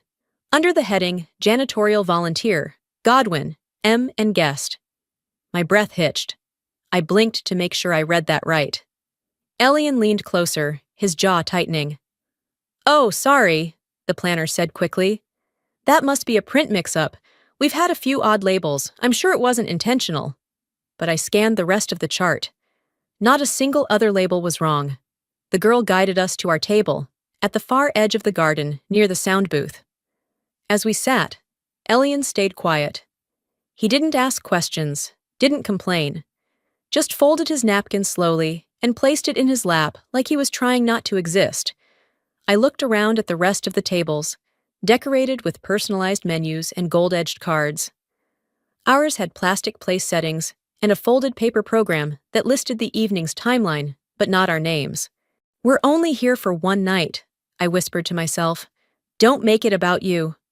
But the sting didn't fade. It sat there, beneath my ribs, pulsing with every laugh I didn't feel welcome to join. And then I saw where they placed my son. The reception hall was breathtaking. Vaulted ceilings, white drapery cascading from chandeliers, and the kind of floral arrangements that only exist in magazines or the weddings of women like my sister. As we stepped in, I instinctively slowed down, scanning for our names among the rows of tables adorned with golden cards and embossed menus. I spotted my name, tucked at the back near a service entrance. And then I looked for Elian's. His name wasn't beside mine. A few steps away stood a table with a paper tent labeled Young Guests. Crayons, juice boxes, and activity sheets covered the cloth. And right in the center of it was a small card, Elian Godwin. My stomach dropped. He stood quietly beside me, his hands in his pockets, trying not to look disappointed. A little girl in pigtails was already scribbling next to his assigned seat. I flagged down a young woman with a headset. "Excuse me, there must be a mix-up. My son's 13. She smiled the way staff are trained to smile when they're delivering something impolite in a polite tone. "Oh, I see. Callista asked for him to be placed there. She said he was still in middle school. Most of our family teens are sitting with their parents or at the junior adult table. But I can check if there's room." I shook my head. "It's fine." Elian didn't say a word. He simply walked over, pulled out the too small chair, and sat. He didn't touch the crayons. He just stared at his folded napkin like it held the answers to something bigger than this moment. I knelt beside him. "You want to move to my table?" He forced a smile. "It's okay, Mom." But his eyes didn't meet mine. Back at my table, I tried to focus on anything else. Napkin folds, water condensation on my glass, anything but the sight of my son sitting among kids who still needed help cutting their food. It was subtle. It was calculated. An usher passed by with a tray of wristbands. "These are for guest access," he explained. "Different bands for different sections." He handed me a silver one. I noticed other family members slipping on gold bands. Some had their names engraved. Mine was plain. I approached one of the attendants near the ballroom. "Excuse me, my son is sitting just over there, and I wanted to walk him toward the photo room. It's in the family wing?" He looked at my wrist. "Silver bands are for reception access only. Family wing is gold." No apology, no softness, just protocol. I bit the inside of my cheek and smiled. Of course. Back at the reception corner, I guided Elian away from the kids' table. "Want to stretch your legs?" He nodded. We walked to the outer edge of the garden, where no one seemed to be paying attention. The laughter from the main hall drifted through the air, punctuated by camera flashes and the clinking of glasses. On a small side table sat gift bags. I picked up the one labeled Maris. It was light. I opened it. Empty, except for a paper coupon for a local spa. The bag next to it, marked for a cousin, bulged with monogrammed items, embroidered napkins, a keychain, a handwritten note. It wasn't an oversight. It was consistent. Planned. Elian reached into his own bag, found a coloring book, and handed it to a younger kid nearby. He didn't look angry, just tired. I took a deep breath, fighting the heat rising in my throat. Don't react. You promised you'd be gracious. I thought about my father. He would have said something, probably too much. But he wasn't here, hadn't been for years, and this wasn't his battle to fight. It was mine, quiet, careful, calculated. As I tucked the empty gift bag under the table, I glanced up and froze. Callista was making her entrance. She stood at the top of the grand staircase, dressed like the cover of a bridal magazine, soaking in every ounce of attention. People turned, phones lifted, laughter rose again, this time louder, richer, more celebratory. No one noticed the woman in the corner or the boy still sitting at the children's table. No one ever does. By the time the sun dipped below the treetops, casting long shadows across the lawn, a soft chime rang through the reception hall, calling guests back to their seats. The coordinator announced it was time for the Life Journey slideshow, Callista's curated legacy, projected onto a 15-foot screen for all to admire. I stayed seated, though part of me wanted to slip outside and find a quiet patch of grass. Elian sat beside me, quietly sipping from his water glass. He glanced over as the lights dimmed, then rested his arm lightly against mine. I kept my hand on his shoulder. The screen lit up with images of Callista as a baby in a frilly bonnet, then a toddler blowing out birthday candles. The room filled with warm chuckles and murmurs of nostalgia. The sound of glasses clinking, the rustle of taffeta skirts. People were leaning in, soaking up the fairy tale. And then the years began to tick by. Family vacations, school awards, Christmas mornings. I saw them all, except I wasn't in any of them. Not really. In some, I remembered exactly where I'd stood when the photo was taken. I remembered holding the camera. I remembered the smell of sunscreen, the sound of wrapping paper tearing, the way Callista had squealed when she unwrapped that scooter at 11 years old. But in every photo where I should have been, I wasn't. Either the image was cropped, or someone's elbow conveniently blocked my face. Once, a graphic overlay with "Happy Holidays" in sparkly letters landed right where I'd been sitting on the couch. Elian leaned forward, his brows subtly drawn. He didn't say a word, but I knew he saw it too. Then came prom. There she was, glowing, flawless, posed on our front porch in a pale blue gown. The photo was beautifully lit. I'd taken that one. I remembered pinning her hair back just right. I'd driven her to the fitting, stayed up the night before steaming the fabric. I'd held her earrings in my palm while she picked out her shoes. And yet, I wasn't in the frame, not even a reflection in the glass door behind her. The applause was generous. Her friends cheered. Her groom leaned in and kissed her temple. A slideshow designed to honor her life had rewritten mine out of it.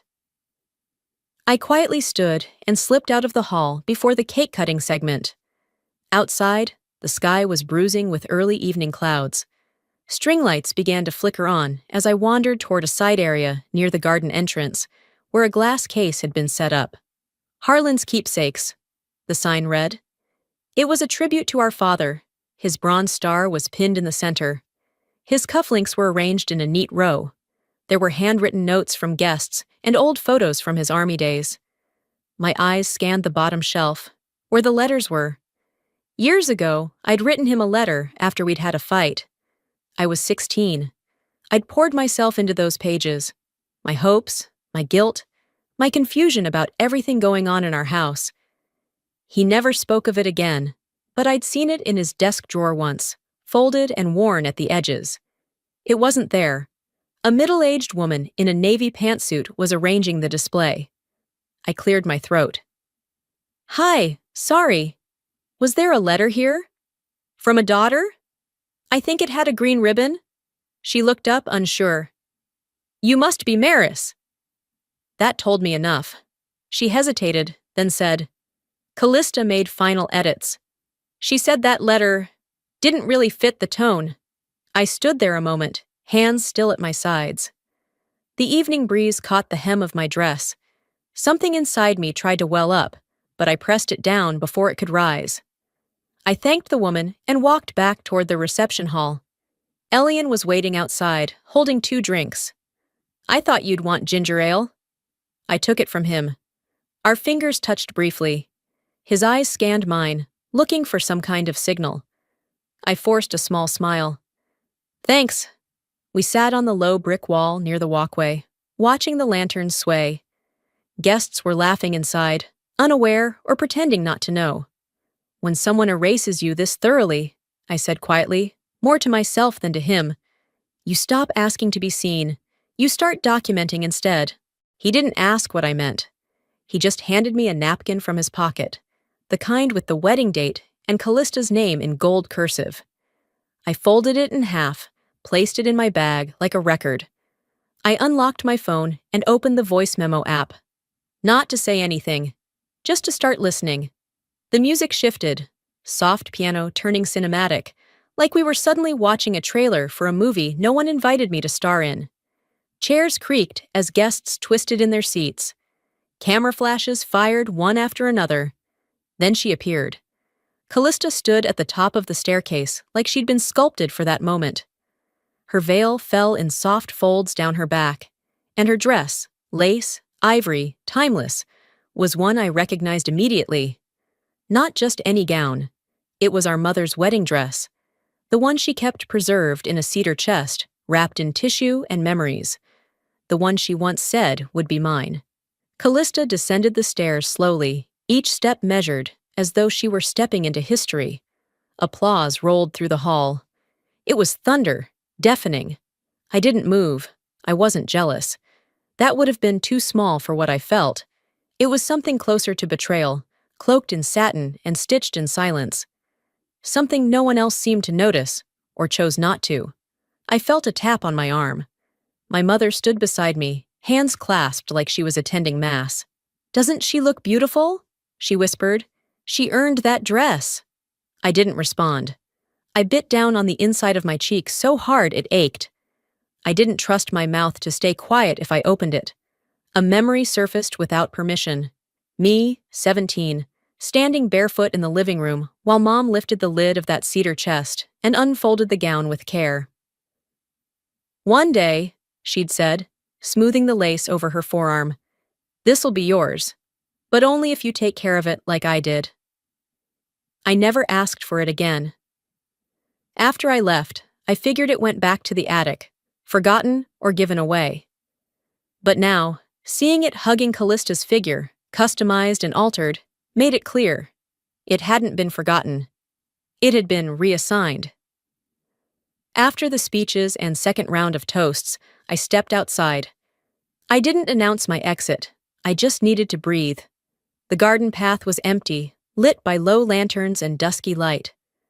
I followed the walkway until I reached the far hedge, where roses bloomed without trying. I stood there for a while, unsure what I was doing, whether I was calming down or letting the quiet remind me who I used to be. I didn't hear her approach until she spoke. "You always had a way of disappearing when things got difficult," my mother said. Her voice wasn't harsh. It was polite. That made it worse. I just needed a moment. She stepped closer. "Maris, don't start something tonight. This is Callista's day. Let it be hers." I turned to face her. "Did you know? About the dress? About the photos? About all of it?" She looked away like she'd been asked to calculate a tip. "Some things are better left behind. You need to stop holding on to the past. Be the bigger person." There it was. Again. That phrase. Be the bigger person. The command women get when they're expected to absorb more than they should. When silence is equated to virtue. I wondered how many times she had said that to herself about me. "I was the one who helped her pick that dress," I said.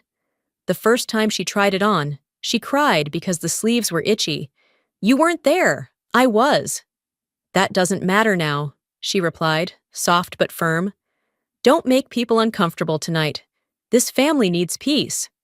"This family needs honesty," I said, but it didn't land. Her expression had already shut the door. She walked away without another word. I stood alone by the roses.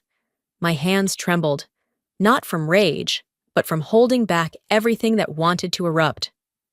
I reached into my purse and pulled out my phone. I opened the voice memo, the one I'd started earlier. Play. I didn't listen for long, just enough to hear her voice. My sister's, not my mother's. The sound of them laughing about how Maris won't do anything anyway. They weren't wrong. I hadn't done anything, not yet. Mom? I turned. Elian was holding 2 dessert cups, 1 chocolate, 1 lemon. He held them out without comment, like it was the most natural thing in the world to find me hiding near the rose bushes.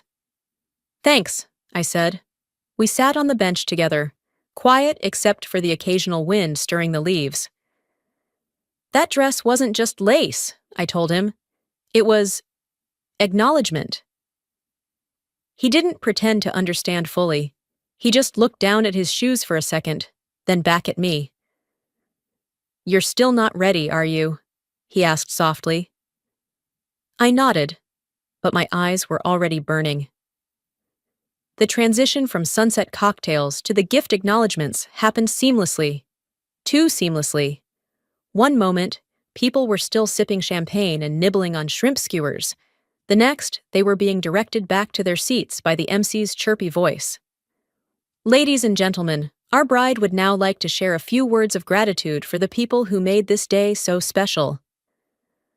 I returned to my table with Elian close behind. I hadn't eaten much, but I held a half-empty flute of sparkling water, just to keep my hands busy. Callista stood on the platform beneath the floral arch, aglow in candlelight and the center of every camera. She cleared her throat gently, then began listing names. She thanked old teachers, sorority sisters, former bosses. She smiled at distant cousins and shared a personal memory about a friend who flew in from Oregon. The crowd lapped it up like gospel. Then she held up a small velvet box. This, she said, lifting the necklace gently from within, was my mother's, and I'm so grateful to Aunt Vera for returning this precious family heirloom to me. It means more than I can put into words. Applause broke out. I sat still. I knew that necklace. I'd found it weeks ago while clearing out the cedar chest in our basement. Yes, our basement. The one she never once helped sort through after Mom's fall. I'd wrapped it carefully, tucked a handwritten card beside it. The note read, "May this remind you who we come from, and that not all things forgotten are lost." I'd sent it through our mother, trusting her to deliver it privately before the ceremony. There had been no reply, no text, no acknowledgement. Until now. Only it wasn't my name being honored. It was Vera's, our great aunt, who hadn't seen Callista since she was 12. I stared straight ahead, heart slowing like it knew something my body was still catching up to. Callista beamed as she clasped the necklace around her neck, oblivious to the quiet disfigurement she'd just created in front of everyone. The applause faded. Dessert was served.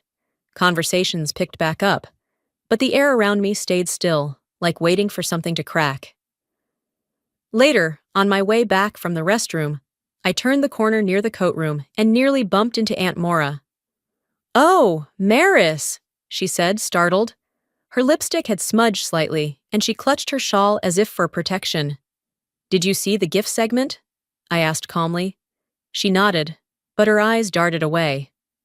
"I did. I sent that necklace. And the card. I wrote that note myself." Maura swallowed hard, the way people do when they're deciding how much truth they're willing to live with. "I know you did," she finally said. "I saw it. Verlene. She took out the note. Said it was too sentimental. Told Callista to credit Vera instead. Said it would play better in front of the crowd." My mouth didn't move. My whole face stayed still. "Why didn't you say anything?" She looked down at the floor tiles, then back at me with a softness that somehow made everything worse. "I'm on the deed for the main property," she whispered. "Your mother made that very clear."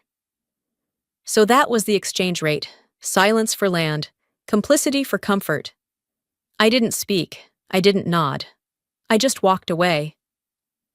The lounge area behind the main dining tent was dim, mostly empty. A few groomsmen were checking their phones. I found Callista by the mirror, touching up her lipstick with the kind of confidence that made me wonder if she even remembered we shared a childhood. She caught my reflection and offered a look somewhere between bored and amused. Need something? I just came to say one thing, I replied, tone level, eyes calm. If you keep rewriting history, don't be shocked when the truth decides to speak for itself. She let out a short breath that was more scoff than laugh. It's not that deep, Maris. Everyone's just trying to get through the day. I nodded once. Some of us have been doing that for years. I left her there, staring at herself. Outside, the wind had picked up. I walked slowly, letting the sounds of the reception muffle behind me. I pulled out my phone, opened the voice memo app again, and this time I hit record. Dinner service had started, and the noise inside the reception hall had softened to the usual clatter of silverware and polite laughter. From where we sat, in the far corner again, I watched servers glide between tables with practiced grace, placing fillets and garnished asparagus in front of guests who'd never had to earn respect in rooms like this. Elian and I were almost done with our plates, eating in silence, when a young planner approached us. Her hair was slicked into a tight bun, headset snug over one ear.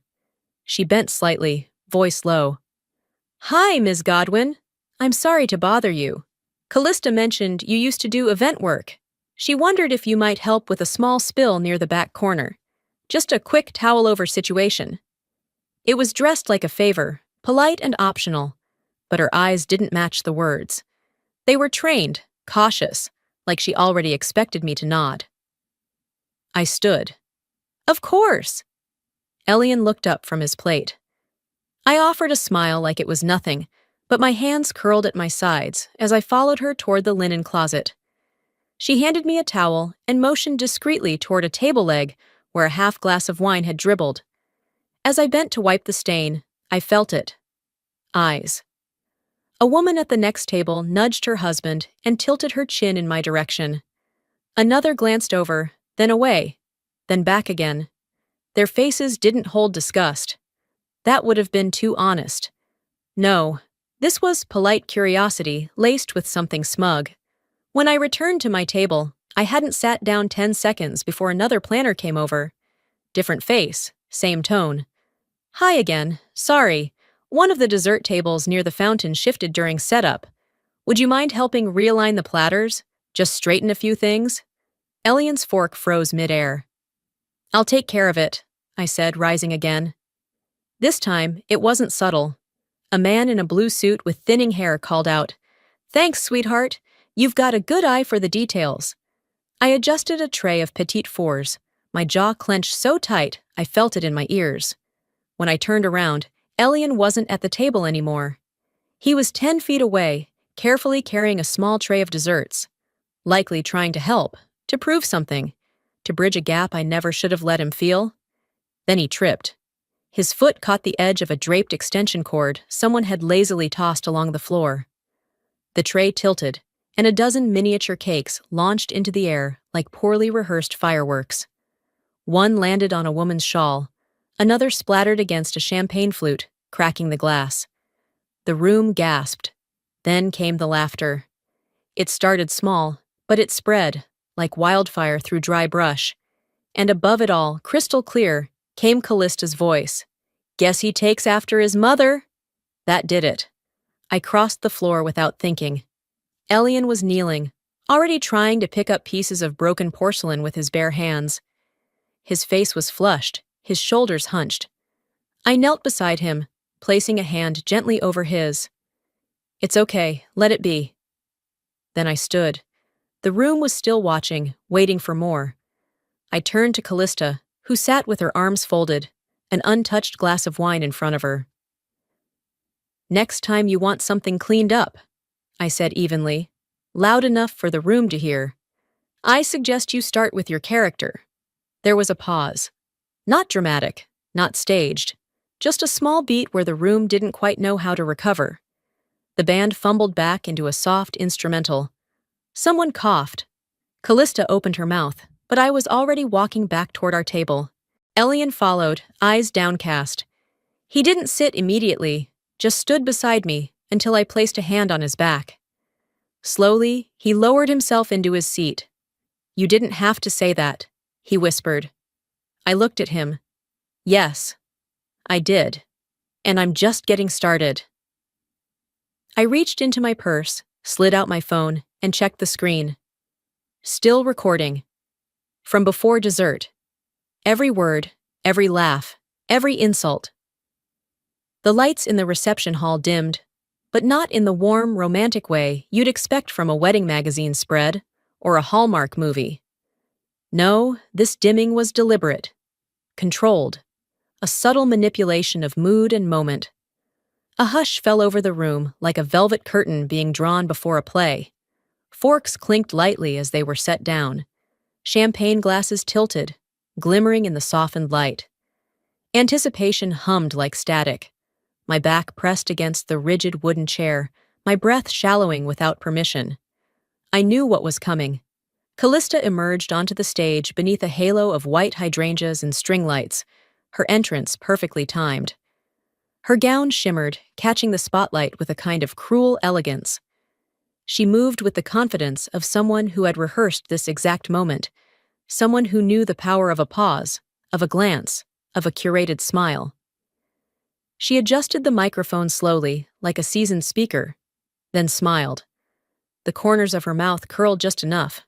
Too perfect, too polished. It didn't feel like a smile, it felt like a performance.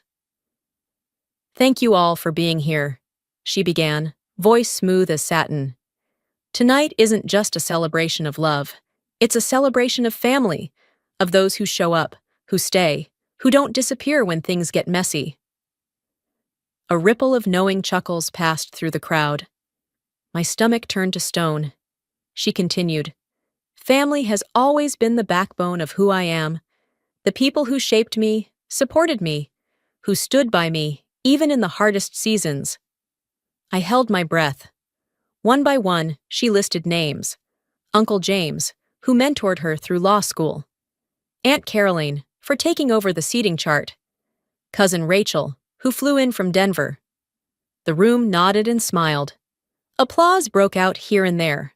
Toasts were raised. She never said my name, not even a glance in my direction. Then came the knife, wrapped in ribbon.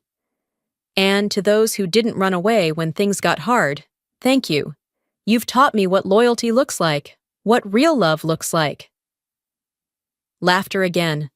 Lighter this time, the kind that cuts deeper because it hides behind civility.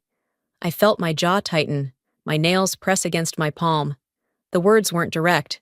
They didn't have to be. The omission was the message. The subtext, weaponized. Beside me, Elian turned his head. I felt his gaze before I saw it. His face said everything. Confusion, hurt, and slowly, recognition. He didn't need to ask what was happening. He was watching it unfold with his own eyes.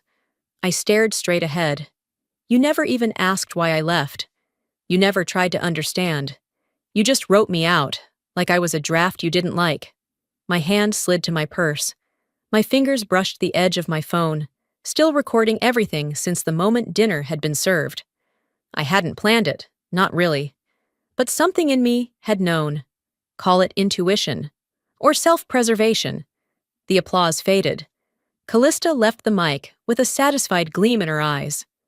Rudy, the MC, took the stage with his clipboard. He tapped the mic, grinning. All right, folks, now it's time for some special acknowledgments. Let's give a big hand to the hearts behind this beautiful night. People clapped. Chairs scraped. Guests began standing for photos and applause. Let's bring up our incredible support system, Rudy said, scanning the names. Family, friends, our wedding circle of trust. A parade of names followed. Groups shifted toward the front. The spotlight turned toward the carefully selected few. And a special thanks, Rudy added, squinting at his list, to our cousin from out of state, Mar. Marie, thanks for joining us. Heads turned. Marie? Not Maris, not sister. Cousin. It landed like a slap. Quick, cold, public. For a second, the world went silent in my ears. Just the dull thrum of white noise, like standing underwater. It wasn't even the most cruel moment of the night. but it was the one that said the quiet part out loud. You are not part of this story. Elian's head jerked toward me, his jaw clenched, but it was his eyes that said it all. There was no mistaking the look now.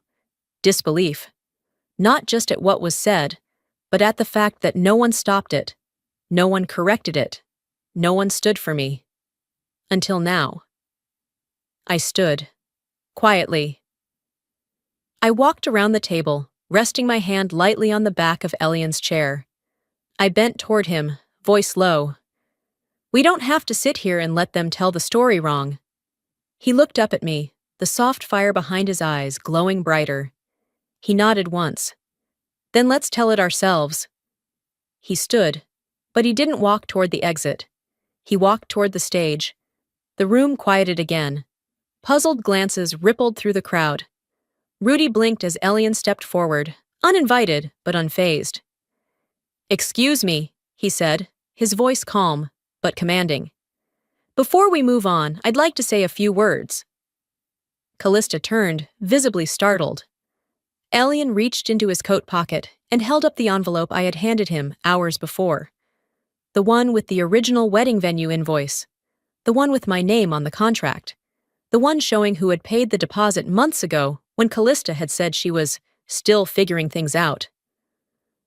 I think it's time we corrected a few details, he said, then turned to the crowd. You all heard a lot about loyalty tonight, about showing up. But the person who helped this wedding happen, who paid the deposit, who handled the vendor nightmares, who stayed up late emailing caterers, isn't even listed in the program. A murmur ran through the guests. He looked at me, then held out his hand. Maris, come tell your side. I stepped forward.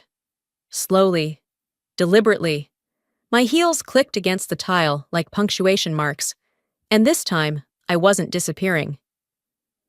Elian stepped onto the stage so calmly it took a full 10 seconds for anyone to notice he didn't belong up there. The band stopped mid-measure. The murmur of guests shifted from casual to confused. A few people chuckled, assuming it was part of some quirky wedding surprise. It wasn't. He reached for the mic with the steadiness of someone twice his age. His face was calm, but I saw the slight tremble in his hand as he wrapped his fingers around the handle. I stood frozen by our table, my breath trapped somewhere between my chest and my throat. I know this wasn't planned, he began, his voice cracking just a little before he found his rhythm. But I wanted to thank someone who hasn't been mentioned tonight. People leaned forward. Some blinked slowly, waiting for a punchline. I want to thank my mom, he said, for staying quiet for so long, for putting her head down even when it hurt. But she shouldn't have had to. My body stopped being mine for a moment. My knees threatened to give out. Elian pulled out his phone, tapped the screen, and held it up to the mic. A grainy recording crackled to life. At first, it was hard to make out, muffled by purse fabric and crowd noise. Then it sharpened. Callista's voice, casual and sharp. I'm not worried. She won't say anything. She never does. That's the thing about Maris. You don't even have to lie to her. She'll do the silencing herself. A male voice I didn't recognize. You sure? She looked like she was about to snap at the lounge. Then came Verlene, my mother's voice, clear, cold, and cutting. Maris was always the one who needed to stay in the background. She just doesn't know how to stay quiet with grace. The room gasped. A fork clattered loudly against a plate. Someone whispered a profanity near the back. Callista's laugh followed. She's not even family anymore. She's a placeholder. We gave her a seat. That should have been enough. The audio ended. Elian paused. He didn't hand the mic back. He held it tight, scanning the room of relatives and strangers, and people who had cheered Callista through every version of the truth she'd ever painted. Grandma said she was proud of one daughter, Elian continued, and it wasn't my mom. But it should have been, because she's the one who packed our things when no one helped. She's the one who paid bills while the rest of you played savior. She's the one who showed me what strength looks like. You could hear nothing but breathing and the buzz of electricity in the speakers. I didn't think, I just walked. I climbed the stage beside my son. He looked up, eyes wide for a moment, as if unsure whether he'd gone too far. I took the mic from him gently, and for once, I didn't hesitate. "Let me be very clear," I said. "You didn't just try to rewrite my story. You tried to erase it." I turned my eyes toward my mother. She didn't look angry. She looked unprepared. "Shame," I said, "is not in silence. It's in cruelty, and I've swallowed enough of both for a lifetime." Then to the room. "Let this be the last time someone's quiet is mistaken for guilt. Let this be the last time you reward someone for keeping the peace while bleeding underneath it." I didn't drop the mic. I set it on the table beside me with care. It made a soft thunk against the wood, a sound that, somehow, felt louder than Callista's entire toast. There was no applause, no music cue, just a room paralyzed by its own reflection. A woman 2 tables down stood and gathered her purse. Her husband followed. A cousin I barely recognized averted his eyes. Callista was still seated, but Jeff, her groom, was leaning over and whispering rapidly into her ear. She didn't speak. Her fingers trembled over her wine glass. Verlene sat stiffly, hands clasped like she was bracing for a storm that had already landed. The lights remained dim. The band didn't start again. I stepped down from the stage, finding Elian near the edge.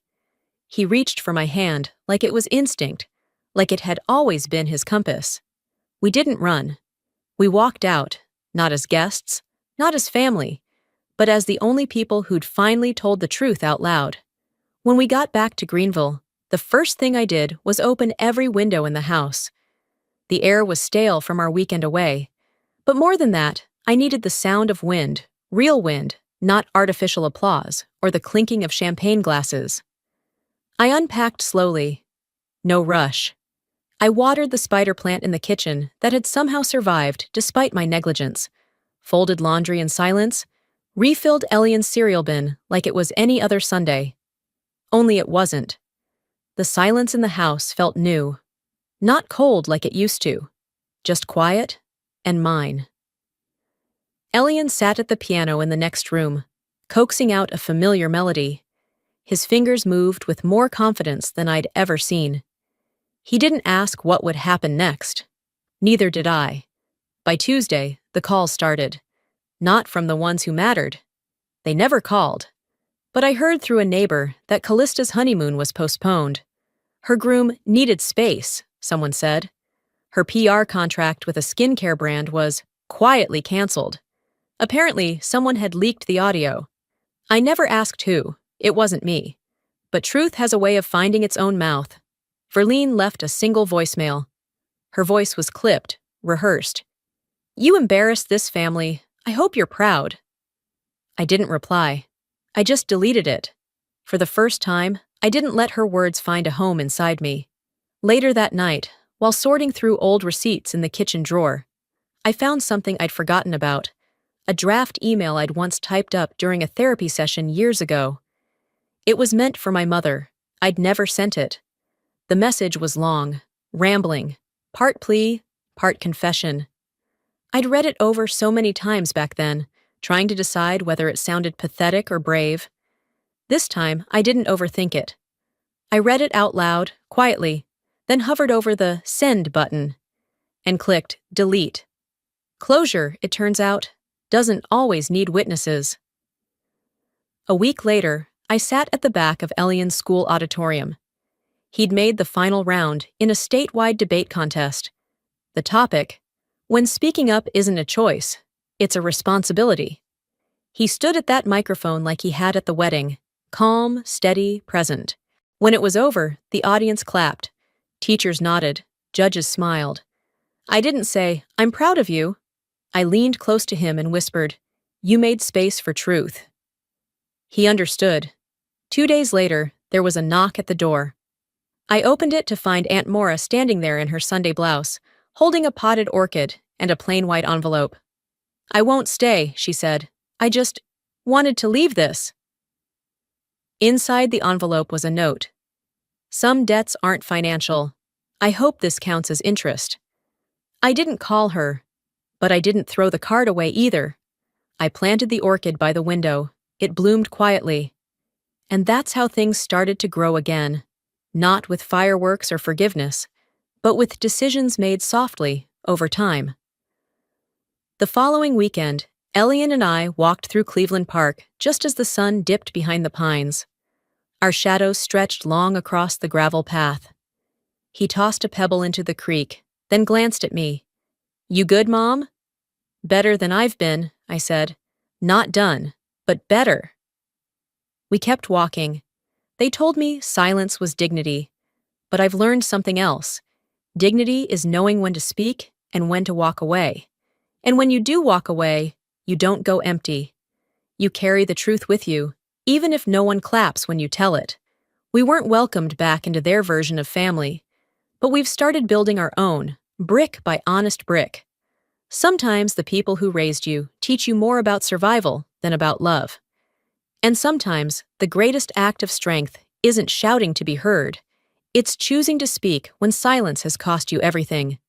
What I've learned is this: no one has the right to write you out of your own story. And if they try, it's not weakness to walk away. It's wisdom. So let me ask you, have you ever been made to feel invisible in your own family? Did someone ever try to tell your story without asking who you really are? If this story touched something deep inside you, leave a comment with the number 1 or share where you're watching from. If it didn't sit right with you, I'd love to hear why. We're here to listen. We're here to grow. And if you believe stories like this matter, stories about dignity, truth, and rebuilding from silence, then please subscribe to the channel. That way you won't miss the next one, because more voices are coming and they deserve to be heard.